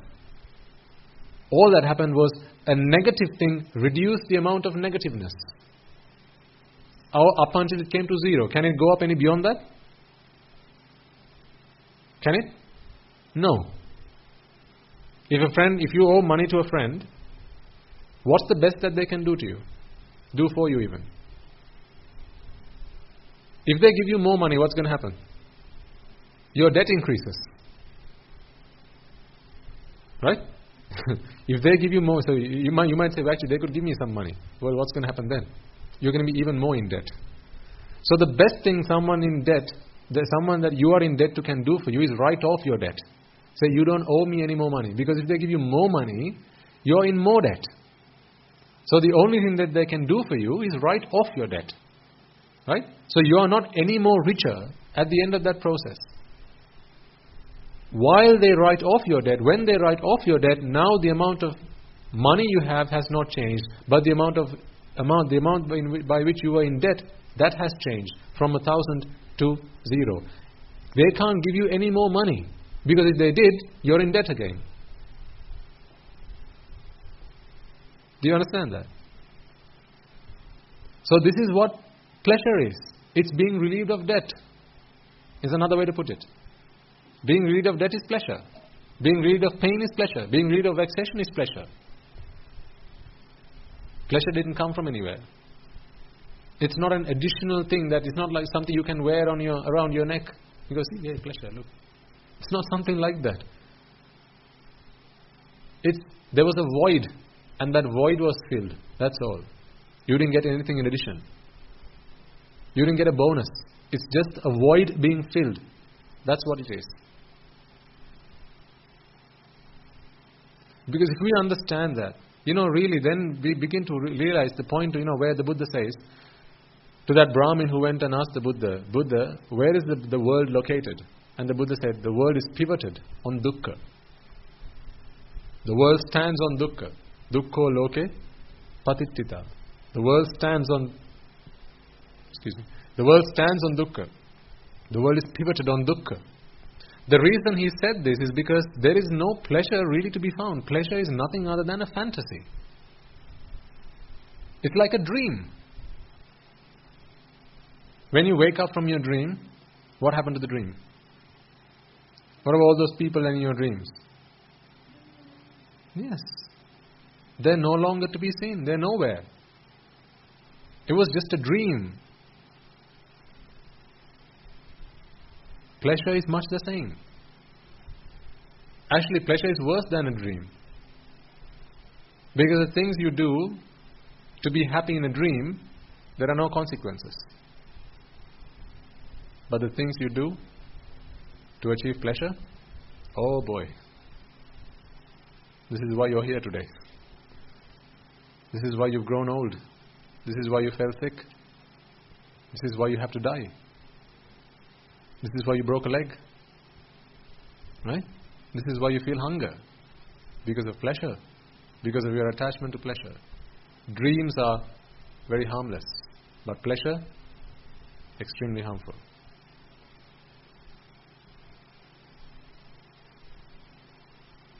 But it's like a dream. It's a fantasy. It's a make-believe world. It's like reading a novel, like a fantasy novel. It's like watching a movie. Where are those actors? The story that they played out in the movie. Is that a real life story? No, they're just acting. It's not real. It's like a cartoon. Where's Pink Panther? Where does he live? He's not there. It's just acting. It's just a cartoon. It's just a make-believe world. Where are the Ninja Turtles? Where do they live? It's just a make-believe world. They're not really out there. Hopefully you knew that. It's like Santa Claus. He's not really out there. It's just a make-believe thing. But when you talk to a child about Santa Claus, it makes them really happy, right? I remember when my parents first told me about Santa, my first Christmas, or not my first Christmas, the first Christmas that I actually knew, I knew this was Christmas. They said, when you wake up tomorrow morning, under your pillow, you're going to find a present. We didn't have a Christmas tree back then. But they said, under your pillow, you're going to find a present, and Santa will bring it. But I didn't fall asleep all night. I wanted to catch Santa.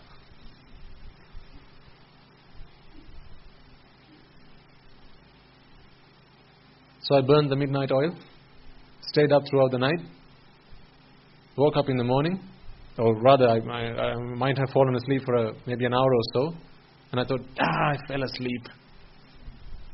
I must have missed him. That's probably when he came. I lifted my pillow and there was nothing underneath. I was really sad that day. I still remember. The first Christmas I waited for Santa to come. Until then I didn't know about Santa. Then I learned that Santa is someone who comes on Christmas Day and leaves a present. So I waited for Santa to do that. No, there was no Santa. So I was really sad about it. I hung my face for the whole day. I didn't even talk to my parents. Until later on they said, no, it was just a story. We just made it up. Later on only I realized that it was just a make-believe thing. And Ashwad is much the same.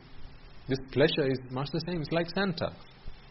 The things that you tell to your children to put them to sleep at night. Fairy tales. It's like Santa, like Ashwad. These are the things that put you to sleep at night. What? Pleasure. Ashwad. Because if not for pleasure, you wouldn't be able to sleep at night. Would you? If all you could think about was the vexations that you have, the frustrations of life, the pains of life, the torture of life, you wouldn't be able to sleep at night. That's when you have a sleepless night. Why do people like to watch a teledrama before they go to bed? Read a nice book, a novel, go on their phone and maybe watch a video, or go and spend some time on Facebook.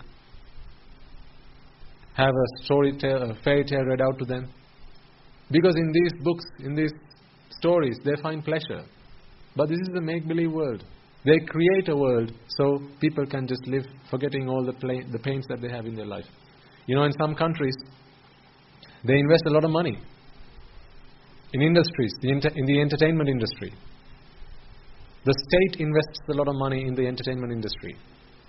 I think India is one of them. And I'm sure there are many other countries where the state, the government, spends a lot of money in developing that industry, because when people get to watch a movie, a girl and a guy running around a tree, having a good time, right? Now they have a make-believe world in which they can live. Now they forget all the vicissitudes of life. They forget all the atrocities of life, all the pains of life, all forgotten. They forget now that this child has no school to go to. They forget that there's no dinner on the plate for tomorrow. They forget all those problems. They forget that the bills haven't been paid. India is just an example. In a lot of countries they do this. Right? So, the reason they do this is because it's a make-believe world. They create this world so that you can now live in a fantasy land. Otherwise, just think about, if you like watching teledramas, why do you like watching teledramas? Some people make it a habit. Watch a telly before you go to bed. What time is Ridipaya? Is it 7 to 8? Oh, don't watch, okay.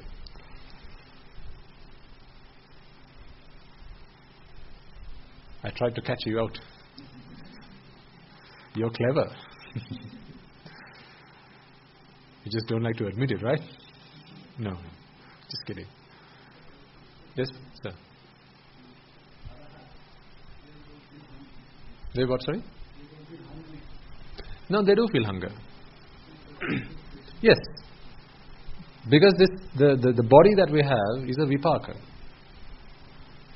Right? For as long as we have a body, we are going to feel hunger, pain.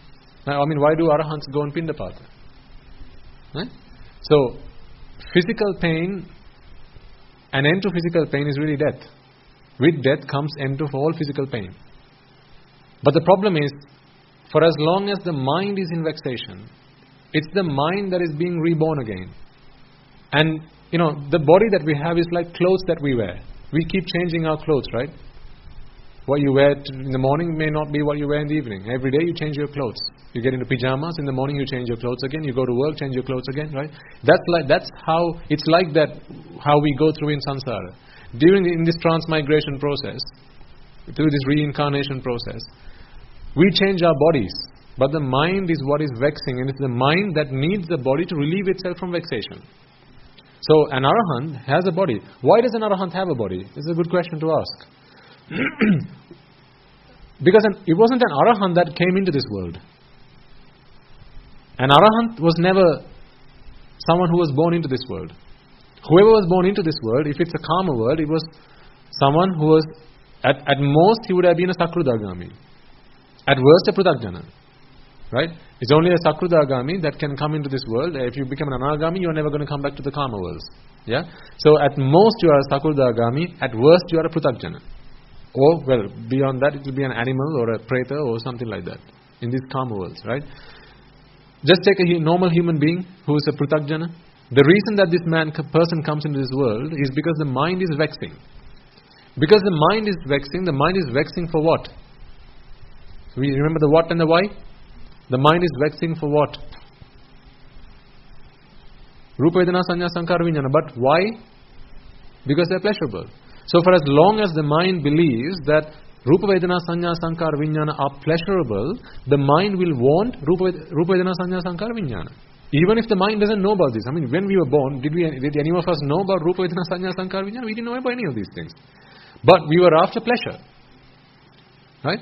So, the only way that pleasure can come, if you look at the technical detail of it, is when the mind is injected with Rupa Vedana Sanya Sankara Vijnana. Whether the mind knows about this or not has no bearing on this. The mind doesn't need to know about this. It's like medicine. You don't need to know what the medicine does. If you're injected with it, it's going to either do harm or good. You don't need to know what it's going to do. Right? So like that, the mind can only be relieved of vexation when Rupa Vedana Sanya Sankara Vijnana are injected to the mind. But this relief is because the mind believes that what it's experiencing is pleasurable. So for the mind to be receiving Rupa Vedana Sanya Sankara Vijnana, this Rupa has to come from the outside world. As Rupa Rupa, Shabda Rupa, Gandha Rupa, Rasa Rupa, Sparsha Rupa and Dhamma Rupa. So Rupa Rupa can't come if you didn't have a pair of eyes. Shabda Rupa can't come if you didn't have a pair of ears. So sight, sound, smell, taste, touch, right? These things can't come if you didn't have your six senses. But a being cannot be born with just a pair of eyes. You need a body to support those eyes, or to support all the vital functions like feed, provide oxygen, blood, circulation, right? All these systems have to come into this body. Now when those systems come into the body, they need to be fed. They need to be given energy, and for that you need a stomach. And then when that stomach is empty, now you feel hunger. So even if you have become an arahant, that is just this change, the transformation that happens in the mind, not the body. The body is still the same body that this person came into this world with. So that body, that has a stomach, and that stomach feels hunger when the stomach is void of food. So this is why an arahant would go on pindapata. But an arahant never vexes mentally. All vexations are only physical. Remember, why did the Buddha permit us to, or monks, to make use of the 4 requisites? What are the 4 requisites? Food, shelter, medicine, and clothes. Which of these 4 are an answer to mental vexation? Which one of these 4 is an answer to mental vexation? None. Absolutely right.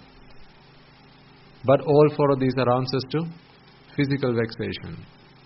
So even an Arahant, even the Buddha, needed these 4. Sivapase. Food, shelter, clothing, and medicine. So the Buddha never said, oh, there's a 5th one, go and watch TV. Go and listen to songs. Go and watch a movie. Right? He never said that. Get a takeaway once a week. The Buddha never said that. Because what the Buddha is trying to say is, you don't need a 5th one. Because the 5th one, if you need it, all you need is really the Dhamma. Because you're mad. If you need a 5th one, which is want to watch TV, you're mad. Why? Because what are you looking for? Relief from mental vexation. What is mental vexation? It's a madness. Because mental vexation is where the mind is looking for Rupa Vedana Sanya Sankara Vijnana that it likes. You like something because you think it's pleasurable. If you didn't find it pleasurable, then you don't care whether it came or not. Whether it comes in or not, you don't care. But for as long as you like something, now you are looking for it. And when you are looking for it, that is very vexing. And as soon as you receive it, now you are relieved of vexation, now you experience pleasure. This is all madness. Insanity. This is why the Buddha never said there's a 5th requisite. There was only 4. These 4, and he gave something else, the Dhamma. For all mental vexations, the only answer is Dhamma, but the Dhamma can never relieve you of physical vexation. How much reflecting on Anicca Dukkha Anatta will fill your hunger? You spend your whole day, Anicca Dukkha Anatta, Anicca Dukkha Anatta, Anicca Dukkha Anatta. You're hungry. Are you going to be able to fill your stomach with any food? No. This is why, in addition to the Dhamma, he gave the 4 requisites. He said, yes, you may use it, but nothing else. The basic requirements. See you passe? So even an Arahant feels hunger. Even an Arahant falls sick. Even an Arahant has to protect himself from the elements. This is why he wears a robe. And he needs a shelter. Right? So even an Arahant requires these things. But these are all relief from physical vexation. There's nothing wrong with relieving yourself of physical vexation. There's nothing wrong with that. Absolutely. Do everything you need to do to relieve yourself of physical vexation. When you're ill, make sure you go and take some medicine. If you're hungry, eat something, for heaven's sake. Don't starve. Starving is not a technique in the Buddhist philosophy. It may be in other religions. You know that. But starving, where does the Buddha say starve yourself? He doesn't say that. He will have said, try and stick yourself to 1 meal a day. The reason he says is because not because you have to experience starving and the pain that comes from it. He says because when you spend time to consume more meals, your body has to go through the process of digestion. And that's very taxing on your body. And then every time you put food into your body, you're going to start feeling exhausted. You're going to start feeling tired because all the blood in your brain is going to go towards your stomach to start digesting all your food. Then, why did you come into this world? To eat as much food as you can? No. To put a stop to samsara. For that you have to be awake. For that you have to be alert. For that you have to be mindful and aware of what's going on. If all the blood in your mind, in your brain has now gone towards your stomach, now you're going to start falling asleep. This is why he says, monks, try and stick to 1 meal a day if you possibly can. And also back in those days, Swamin Wasis had to go on Pindapata, on alms rounds, sometimes many miles on foot. So then they didn't have much time to actually go and do their meditation, or listen to Bana or preach the Bana or whatever, right? So he said, try and dedicate as much amount of your time, of the time that you have in your life to practicing the path, But, thanks to you, nowadays, we don't have to go anywhere. We are so fortunate, we are so privileged to have people like you in our lives. Because all I have to do to get my afternoon meal is come down to the Dhanashala. I don't have to go on arms around the village. I don't have to go anywhere, thanks to you. And therefore, I can dedicate a lot more of my time to practicing the Dhamma. But had it not been for you, then I would have to go on Pindapata. Because I don't make a living to feed myself.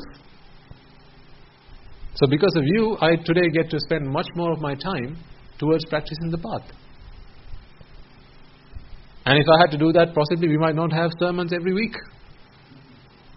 Maybe we'll be doing it once every 2 weeks, maybe once every 3 weeks, or once a month. Why? Because I'm spending a lot of time going on Pindapata.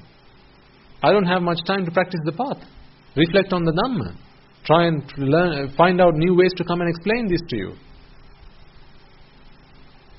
This is how we are looking after each other.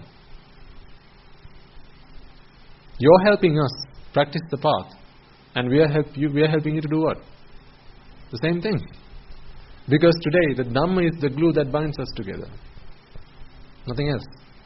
It's not money that binds you and I together. Back when I was a layperson, it might have been money. Right? When you have business relationships, it's money that binds the two of you together.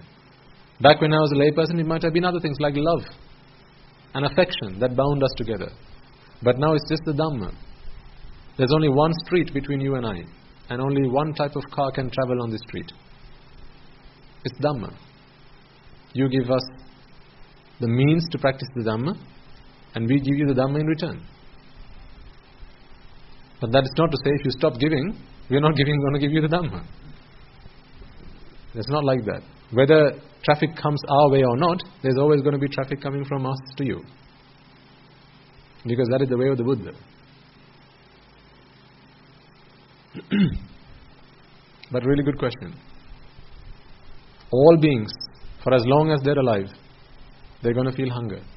You see, now that you asked that question, something that I explained to my mother earlier on today comes to mind. And I think it's a really interesting point, actually. When a child comes into this world, what do people do? Newborn. Yes, celebrate. They celebrate, right? When a person leaves this world, funeral. A funeral. So you wouldn't generally call it a celebration. It's a funeral. So it's time to mourn, right? For someone who doesn't believe in rebirth, okay, let's just say someone doesn't believe in rebirth, because my parents are still skeptical about that. And that's okay. You don't have to believe in rebirth to attain Nibbana. Do you? No. Because what is Nibbana? It is putting a stop to vexation when? Next birth? No, in this birth. So really, it doesn't matter whether you believe in rebirth or not. Put all that to aside. Does it matter whether you believe in karma vipaka? If you want to attain Nibbana? Still no. There is nothing you need to take with faith to attain Nibbana. This is why I love the Buddha's teaching. This is why I'm addicted to it, the Buddha's teaching. There's nothing I need to take by faith. Everything can be proven. So anyway, let's come back to the point I was trying to explain to you. Child comes into this world. A new baby is born and we celebrate. For someone who doesn't believe in rebirth, you tell me, is that the day for celebration? Or is that the day to actually have the funeral? Isn't that the day you should start mourning? Because let's look at the day this person leaves this world for the last time, or rather this person passes away. If you don't believe in rebirth, all pain that this person had to suffer throughout their life is gone forever, right? No more physical pain, no more mental pain. No one's going to go and shout at the person. Well, even if they did, they won't care. Why? There's no person, he's dead. You can't make that person cry. You can't make them angry. You can't make them hungry. You can chop parts of their body off and they won't even care. Right? A dead person? They won't care. So from that day forward, are they going to experience any pain? No. Isn't that the day for us to celebrate? But what about the day a baby comes into this world? From the moment they come into this world, they're going to have to start crying. And from the moment they come into this world, people will shout at them, scare them, cut bits of their body off, right? They're going to be hungry. Pain has just started. Suffering has just started in their life. But everyone throws a party.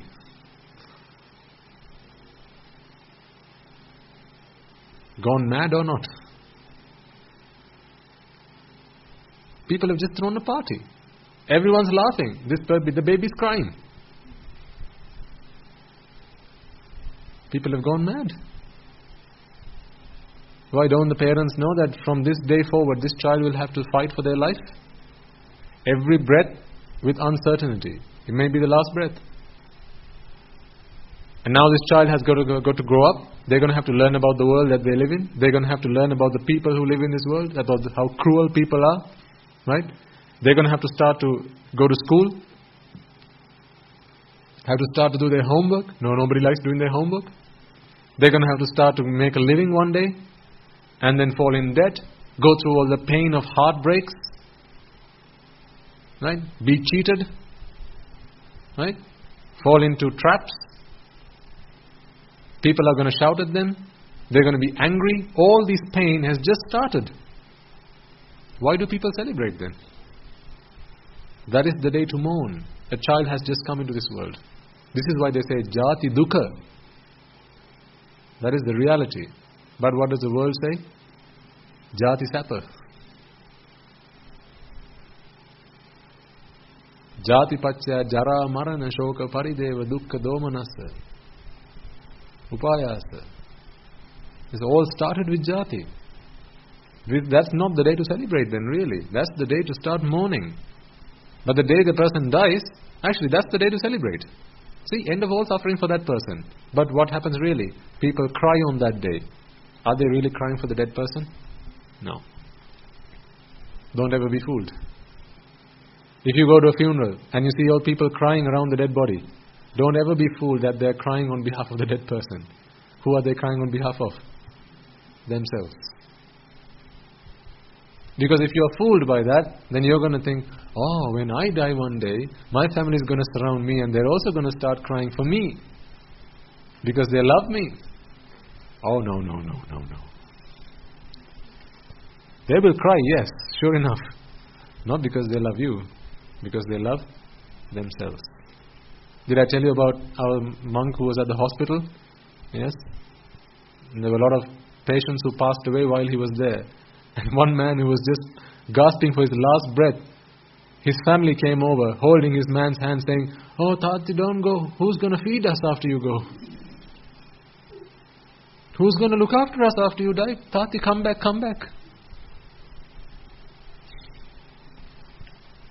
This is the true nature of people. True nature of people who have avidya and tanha, ignorance and attachment. But, of course, Guru Swami says, hold on to your life as much as you possibly can. Don't die. Right? Don't die. Hold on to your life as much as you possibly can. Why? Because you bring him dane? Huh? No. Because if you die, you have just said farewell to the Sambuddha Shasana. You have said farewell. You have bid farewell to your human life. The only chance you had to escape this endless rebirth cycle. This endless, meaningless process of reincarnation. That's why you have to hold on to it. Hold on to your dear life as much as you possibly can. Back when I was a young man, don't worry, you're also young, okay? You're all still young. But when I was a young man, I used to like adventure. I used to do rock climbing, abseiling. I used to like canoeing and like a bit of adventure, a bit of spice in my life. But not anymore. And that's not because I became a monk. It's because I don't want to risk my life.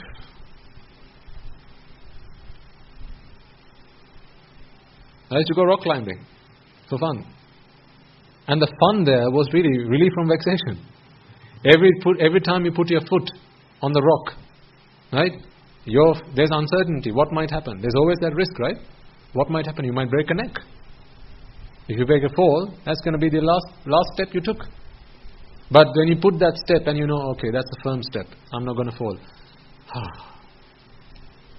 Pleasure or not? Of course. That is the pleasure I was after. Adventure is nothing other than that. I used to love going on roller coasters. Even after we got married. So we didn't have kids, so we were the kids. So we used to go on roller coaster rides.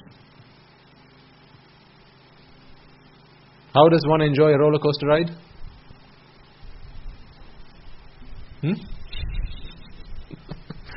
You do enjoy pleasure on a roller coaster, right? Where do you get the pleasure from? Yes. Well, as you go through, right, now you experience vexation. Why? It's going to take you many feet above the ground. Now you look down. And now you fear for your life. What might happen? And then they bring you back down again. What have you just paid for? Yes. You didn't go on that for free. You went through the roller coaster paying your hard-earned money to put you through torture and relieve you from torture. You might as well have gone up to someone and said, I've got myself a stick. Would you mind beating me with it?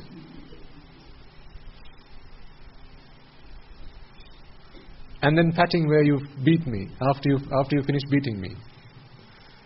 It wouldn't cost you anything to do that. Or do it yourself. Hit yourself with a stick and then pat yourself there. Pleasure. For free. You don't have to go on the roller coaster for that. You don't have to spend any money. Isn't that what going on a roller coaster is? All these rides. This is what adventure is. People say adventure is pleasure. Yes, of course. But first put yourself through torture. Now relieve yourself from torture. Now you've experienced pleasure. Watching a movie is much the same. How does a movie unfold? You sit in front of the TV. Either at the cinema or at home, or you're watching a movie. Movie starts. First they show you some characters and you start to attach yourself to them. One guy comes in really muscular, six-pack, and the women go, ooh, yeah. And the guys go, that's my hero. I want to be like him. Right? So now you start attaching yourself. A really pretty woman comes in. Lady comes into the picture. I like. So now you're attaching yourself. Right? So now you have people that you have attached yourself to. So you don't want any harm to come to them, do you? No, you want them to live happily ever after. Or you want them to live happily even from now on. So they have a child, beautiful life. But that's only the beginning of the story. What happens afterwards? Someone evil comes into the story. Right? The evil guy comes into the story. He takes the child away. Kidnaps the child. Or threatens the husband with a ransom. I'm going to take your wife. I've taken your wife. Give me ransom and I'll return your wife. Now what happens? Now you're vexing. Why? Because you are attached to them. You don't like any harm to come to them because you're attached to them. So now you're vexing. Are those people vexing? The actors? No. The guy's been caged up. Okay, the husband's been caged up in the evil man. He's got a lair in which this man's been caged up. The director says, cut, end of shooting for today. Where do they go afterwards? To the pub. For a drink. And they're earning their day's wage. But what about you and I? We are sat in front of the television, vexing. What about when Superman and Lex Luthor? What's going on when you're watching that? Vexing. But what about those two guys? Best friends. And you thought Superman's worst enemy was Lex? No, they're best friends. Every other week they spend a sleepover at the other guy's house. That's how close friends they are. But you and I, we watch that movie. We are vexing inside. And then somehow or the other, the hero comes back into the picture. Saves the child. Saves the wife. Saves the husband. Right? There's a fight. Whenever there's a fight scene, what happens inside? You burn inside, don't you? When the evil guy hits your hero, do you not feel the pain inside? But when the hero starts hitting the evil guy, you gotta give him one for me as well. Even you start hitting the screen, pretending to hit, because this anger is inside of you, and you're enjoying this process of the bad guy getting beaten up. Yes? Yeah. Vexation. And then somehow towards the end of that, after the climax of the movie, now the good guy, he wins the battle, he wins the fight. The wife has been retrieved, child has been retrieved, and they live a happy life ever after. So here's your mentality from the start to end of the movie. Start, attachment. Now you're vexing. Little while later, the evil guy starts to hit the good guy, your hero. Intense vexation. Intense, there's the fight scene. That fight scene. This is why you watch the movie in the first place. The fight scene. Right?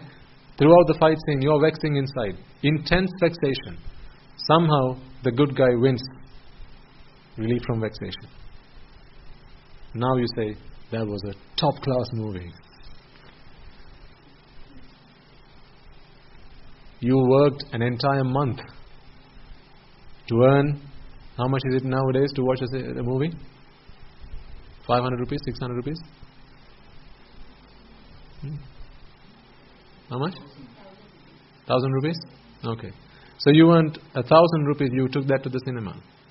There was a guy at the ticket box. You said, hey mister, here's 1,000 rupees. Would you mind doing me a favor?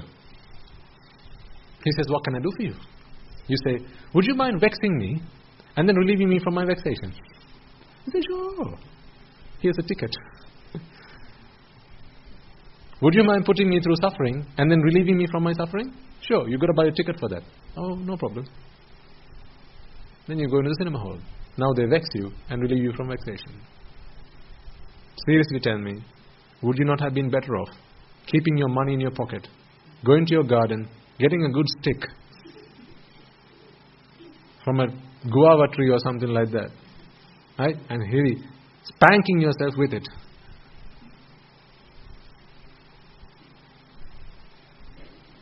And then patting yourself where you've just been hit. Same thing, yes or no. But even better, because you haven't spent any money. You got it for free. The other, you spent money.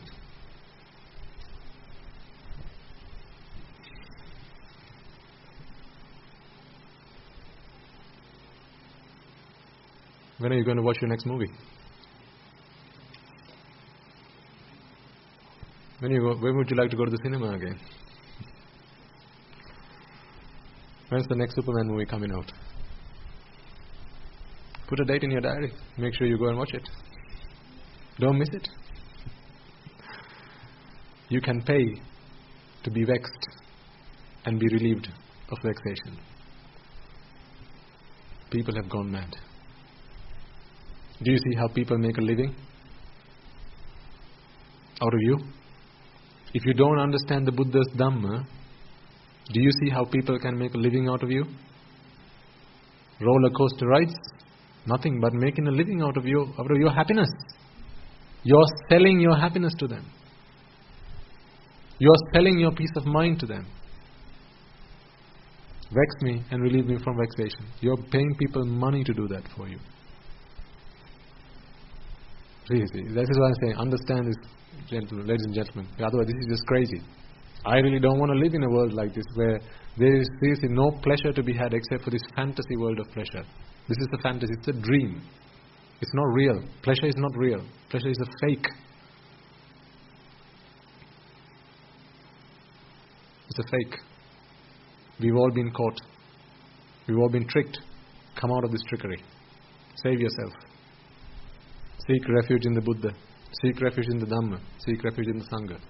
If not for the Buddha, Dhamma and the Sangha, you would not have heard me say this. If I hadn't said this, you would not have realized what you do when you go to the cinema. What happens to you when you sit in front of the TV? What happens to you when the teledrama leaves you on a climax, waiting for you to come back and sit in front of the TV next day, 7 o'clock sharp, so you don't miss 1 minute of the next episode.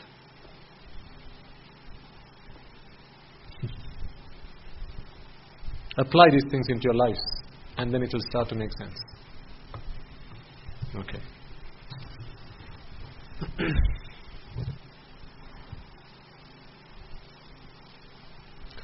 So we chant the Ari Maitri, and we'll bring the sermon to a close.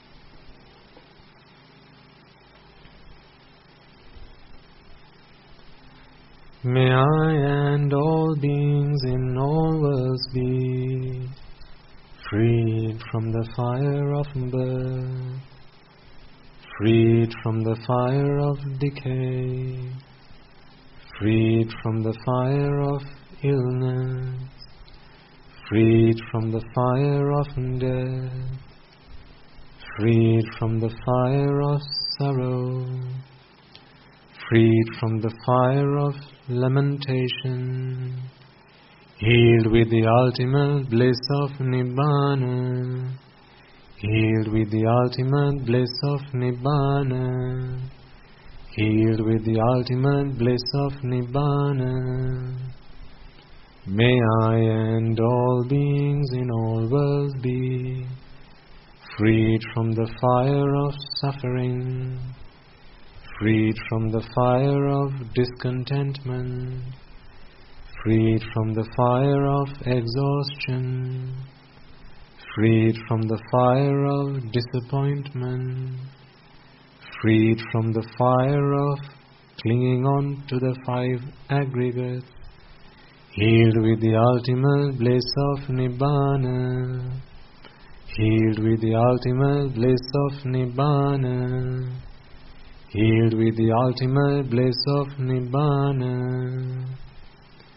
May I and all beings in all worlds be freed from the suffering of samsara, freed from the disease of samsara, freed from the fear of samsara, freed from the fire of samsara, freed from the flames of samsara, freed from the burning of samsara, freed from the sorrow of samsara, freed from the lust of samsara, freed from the clutches of samsara, healed with the ultimate bliss of Nibbana, healed with the ultimate bliss of Nibbana, healed with the ultimate bliss of Nibbana. The karma worlds are in despair. May I and all beings be freed from the karma worlds. The rupa worlds are in despair. May I and all beings be freed from the rupa worlds. The arupa worlds are in despair. May I and all beings be freed from the arupa worlds. All worlds are in despair. May I and all beings be freed from all the worlds. Nibbana is the only salvation. May I and all beings attain Nibbana. Nibbana is the only salvation. May I and all beings attain Nibbana. Nibbana is the only salvation. May I and all beings attain Nibbana. Letting go is the only salvation. May I and all beings let go. Detachment is the only salvation. May I and all beings be detached. Being freed is the only salvation. May I and all beings be freed. Nibbana is the only salvation. May I and all beings attain Nibbana. Nibbana is the only salvation. May I and all beings attain Nibbana. Nibbana is the only salvation. May I and all beings attain Nibbana. May I and all beings in all worlds be freed from the bondage of lust, freed from the bondage of aversion, freed from the bondage of delusion, freed from the bondage of Mara, healed with the eternal bliss of Nibbana, healed with the eternal bliss of Nibbana, healed with the eternal bliss of Nibbana, healed with the eternal bliss of Nibbana, healed with the eternal bliss of Nibbana, healed with the eternal bliss of Nibbana, healed with the eternal bliss of Nibbana.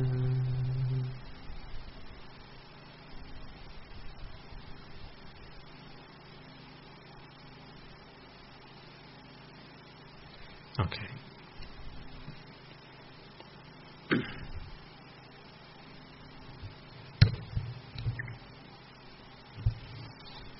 Right at the start of the sermon I asked you, what is the most precious thing to you? What do you have ranking number 1 in your list now?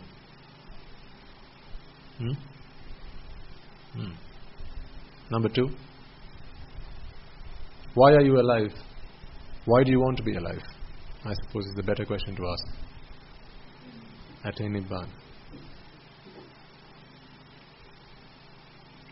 For as long as you're not saying it because it's the right thing to say, for as long as you're genuinely meaning that, for as long as that is become your number 1 priority in life because it has to be the number 1 priority in life, then that's the right answer.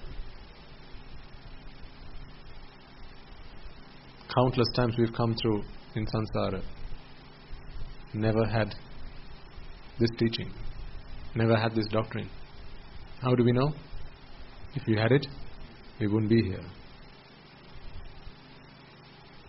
If we don't make use of it now, we're going to lose it again. This is like finding a needle in a haystack. Seriously is. You've heard the idiom, right? Finding a needle in a haystack. Finding this needle in a haystack requires a Buddha. The needle's there, but finding it requires a Buddha, a supreme Buddha. Now the Buddha's found it. All we have to do is weave our cloth, which is torn. Weave it, and then throw the needle away. Or pass it on to somebody else. You don't need the needle after you've done your job. The Dhamma is like the needle that is in the haystack. After you've sewn your cloth, now you no longer need it. After you've sewn the bit that is torn, now you no longer need it. Even the Dhamma is not something we have to attach ourselves to. Yes? This is why I say, don't let people brand you. Particularly as people that walk on the path of Dhamma. Right? You have to be very careful. Because the mind is such that it always tries to find a way to become somebody.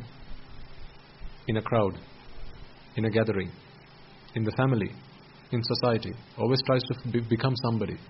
Tries to become someone prominent. Always tries to raise his ugly head. This is ego. Don't let yourself do that. This is like diabetes. You can cure it, but that will only happen once you become an Arahant. Once you become an Arahant, ego will have no problem in your life.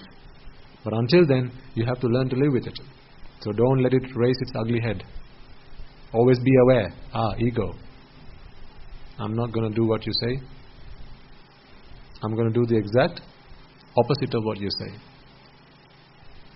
I'm going to do the exact opposite of what you say. If you act like that, then you can get this done in this very life. So make that resolve, make that determination, and let's get this done. We can do this. We can all do this. You're here because you want to do it, right? There could have been many other things, plenty other things you could have done on a Sunday. And I know getting back now is going to be pretty late by the time you get back, isn't it? You have a long way to go. And tomorrow morning usually might even be a difficult start because of the fact that you come along to these Sunday evening sermons. Might not be easy, but you come along nevertheless because you want to do this. So let's do it then. We can do this. We can do this together. Don't give up. When it gets tough, the tough gets going. Right? When the going gets tough, the tough gets going. So if the going is becoming tough now, that's good. The last few steps are going to be pretty tough. In a hurdle race, the last hurdles are going to be the tallest ones. Once you get over them, that's it. You're done. So don't give up. Have courage, have guts. Don't be a coward. Associate the right people. Associate people who will always encourage you to attain Nibbana. Walk this path. Try and cut down your associations with people that always encourage you to go and embrace the world. While you live in society, you might have to keep those connections, but limit those connections, limit to how much they can influence you. All you have to do is be aware, be mindful. What are they asking you to do? This is why I say become a Sotapanna as soon as you possibly can. Because once you become a Sotapanna, now they can't give you any more drushti about the world. Because whatever they throw your way, you know, no, can't be. You say that's pleasurable? No, can't be. Once you become a Sotapanna, that's it. You can no longer be bound to this world. You can't be tied, you can't be ensnared. You will get out of this. That's the guarantee the Buddha gives you. So let's all try and do that. Okay. So let's transfer the merits that we have all acquired today and conclude the sermon. First and foremost, let us remind ourselves once again that it is because of the Supremely Enlightened One, the Perfect One, the Omniscient One, the Undefeatable One, the Undefeated One, the Unvanquished One, the Supreme Gautama Buddha, that we have the gift of Dhamma today. It is because he sacrificed himself over many eons in samsara, many births in samsara, for the liberation, salvation of every sentient being, that we have the gift of Dhamma today. Let us also remind ourselves of the Bhikkhu, Bhikkhunis, Upasaka, Upasikas throughout the world who sacrificed their lives all the way, passing down the gift of Dhamma down through the generations, all the way down to us, in the form of the Tripitaka which we have today at our disposal. It is because of their sacrifice, their commitment, their dedication that we have the Dhamma that we can study, we can analyze, we can comprehend, and that helps us to attain Nibbana. So, may through the power of all the merits that we have all acquired today, all those Bhikkhu, Bhikkhunis, Upasaka, Upasikas who dedicated and sacrificed their lives to protecting and preserving the Dhamma, be able to rejoice in those merits. If any of them have today been born in the woeful planes, may through the power of these merits they be able to redeem themselves from those woeful planes, be born in the blissful planes. May through the power of these merits they abstain from the unmeritorious deeds, fulfill the meritorious deeds, fulfill the Noble Eightfold Path, and attain the supreme bliss of Nibbana. Sadhu, sadhu, sadhu. Let us also take a moment to transfer merits to all the members of the Mahasangha throughout the world, wherever they may be, as Mahanayakas, the Anunayakas, in whatever capacity they may be acting. It is they who have been protecting and preserving the Sambuddha Shasana all this time. It is because of them today I have been able to ordain myself. It is thanks to them that today you are able to listen to this sermon, observe the precepts and so on and so forth. So may all those members of the Mahasangha be able to rejoice in the merits that we have all acquired today, particularly passing on merits to the members of the Mahasangha who are resident in your local temples, in your local nunneries. It is they who have always been by your side through thick and thin, come rain or shine, through your hard times and the difficult times in your life. They have always been by your side to bless you, to help you, to guide you. So may they all be able to rejoice in the merits that we have all acquired today. May through the power of these merits they be able to redeem themselves. May through the power of these merits they abstain from the unmeritorious deeds, fulfill the meritorious deeds, fulfill the Noble Eightfold Path, and attain the supreme bliss of Nibbana. Sadhu, sadhu, sadhu. Let us also take a moment to transfer merits to the Devas, Brahmas, spirits, demons and the dead that we invited at the start of this sermon, as well as all our ancestors, those who have predeceased us, who have come along with us in this infinitely long journey in samsara, our mothers, fathers, brothers, sisters, uncles, aunts, nephews, nieces, grandparents and so on and so forth, husbands, wives, children and so on and so forth, not just in this birth but also in our previous births. May they all be able to rejoice in the merits that we have all acquired today, being grateful for all that they have done for us throughout all those encounters that we have had in samsara. If any of them have been today born in the woeful planes, may through the power of these merits they be able to redeem themselves from those woeful planes and be able to be born in the blissful planes. May through the power of these merits they abstain from the unmeritorious deeds, fulfill the meritorious deeds, fulfill the noble eightfold path and attain the supreme bliss of Nibbana. Sadhu, sadhu, sadhu. Let us also take a moment to transfer merits to the members of the Mahasangha, as well as the Anagarikas who are resident at this monastery. It is they who have made a lot of effort today to organize this event for you, make this venue available to you, and make this venue prepare this venue for you for your listening comfort by arranging the chairs and also by decorating this stadium, or rather this stage as an offering to the Dhamma. It is because of them that today you and I have been able to preach this sermon as well as listen to this sermon, so may they all be able to rejoice in the merits that we have all acquired today. As well as that, take a moment to transfer merits to all the members of your family, your mothers, fathers, husbands, wives, brothers, sisters. Perhaps some of them have today relieved you of your duties and responsibilities, as a result of which you are able to be here today to listen to this sermon. As well as take a moment to transfer merits to people who you work with, your employers, your employees. It is because of them that today perhaps you have been able to be here today, because they have relieved you of your duties and responsibilities, because they have taken on those duties and responsibilities on your behalf, that today you are able to be here today. So may they all also rejoice in the merits that we have all acquired today. Also taking a moment to transfer merits to all those who might have helped you be here today in terms of providing you with transport, or perhaps by inviting you to be here today, or perhaps by offering you a glass of water or maybe a meal to quench your thirst, to sate your hunger. It is thanks to them that today you are able to listen to this sermon in peace and harmony without any of the physical discomforts which might have come to you otherwise. Also taking a moment to transfer merits to the Nayaka Thero of the Sri Alamatani Arame, at which premises you have today parked your vehicles there. It is thanks to him and the monks who are resident at that temple that you are able to come along to this in peace and in comfort, and join these sermons and attain the bliss of Nibbana. So may they all be able to rejoice in the merits that we have all acquired today. Anyone and everyone who might have helped you in any way, shape or form to be here today to listen to this sermon, to attain Nibbana, may they all be able to rejoice in these merits. May through the power of these merits they abstain from the unmeritorious deeds, fulfill the meritorious deeds, fulfill the noble eightfold path, and attain the supreme bliss of Nibbana. Sadhu, sadhu, sadhu. Let us also take a moment to transfer merits to the members of the armed forces as well as the police force who fought a 30-year-old long war in Sri Lanka. It is thanks to them that today we are able to live in peace and harmony despite our differences, in beliefs. And also the men and women who might have lost their lives having caught up in the war, either friend or foe, may they all be able to rejoice in the merits that we have all acquired today. If any of them are seeking merits, may they be able to rejoice in these merits, as well as those men and women who might have lost their lives in natural calamities such as the tsunamis and other world disasters, not just in Sri Lanka but also in other parts of the world. May they all be able to rejoice in the merits that we have all acquired today. Whether they be acquaintances, friends, family, or those who you may not know, reminding ourselves that there is no one in this world, there is no being that we have not come across in samsara. No one's ever not been a mother to us, no one's ever not been a father to us. So all those men and women, no matter who they are, have always one day been a mother to us, one day been a father to us. So may they all rejoice in the merits that we have all acquired today. If any of them have been born in the woeful planes, may through the power of these merits they be able to redeem themselves from those woeful planes and be born in the blissful planes. Also take a moment to pass on these merits to those men and women who have dedicated their lives to leading this country, developing this country and protecting this country. It is thanks to them that today you and I have the freedom of time and the leisure to come along and listen to these sermons. If not for them, you and I will have to be leading this country. You and I will have to be developing this country. You and I will have to today be protecting this country. It is thanks to them that today we don't have to do that, and we have the freedom of time and the leisure to listen to these sermons and practice the Noble Eightfold Path. So may they all rejoice in the merits that we have acquired today. May through the power of these merits they abstain from the unmeritorious deeds, fulfill the meritorious deeds, fulfill the Noble Eightfold Path, and attain the supreme bliss of Nibbana. Sadhu, sadhu, sadhu.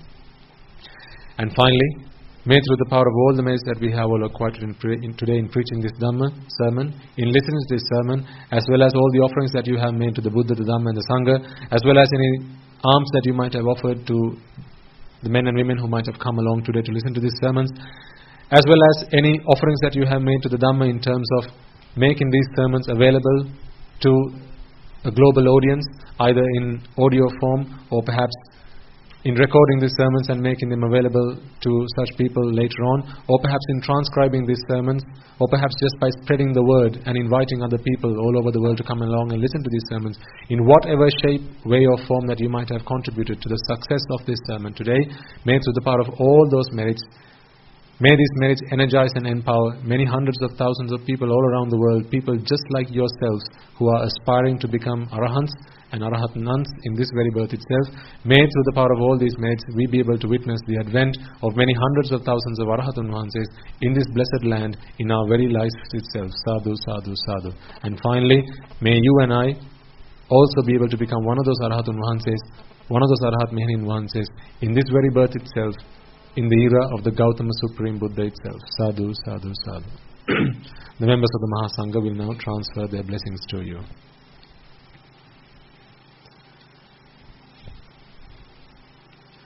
Raga ginnen nidetva, dvesha ginnen nidetva, moha ginnen nidetva, Nibbana parama sukhayen sukhita taravetva. Nibbana parama sukhayen sukhita taravetva. Mamada siyalu loka siyalu satvayo. Nibbana parama sukhayen sukhita taravetva. Nibbana parama sukhayen sukhita taravetva. Nibbana parama sukhayen sukhita taravetva. තුනුරුවන්ගේ සුවිසි අනන්ත මහා ගුණ බැලෙන් සියලු ලෝක සියලු සත්වයම නිබ්බාන පරම සුඛයෙන් සුඛිතතර වෙත්වා. Sadhu, sadhu, sadhu. May I and all beings in all worlds be freed from the fires of desire. May I and all beings in all worlds be freed from the fires of aversion. May I and all beings in all worlds be freed from the fires of delusion. May I and all beings in all worlds attain the supreme bliss of Nibbana. May the noble triple gem be with you always. Sadhu, sadhu, sadhu.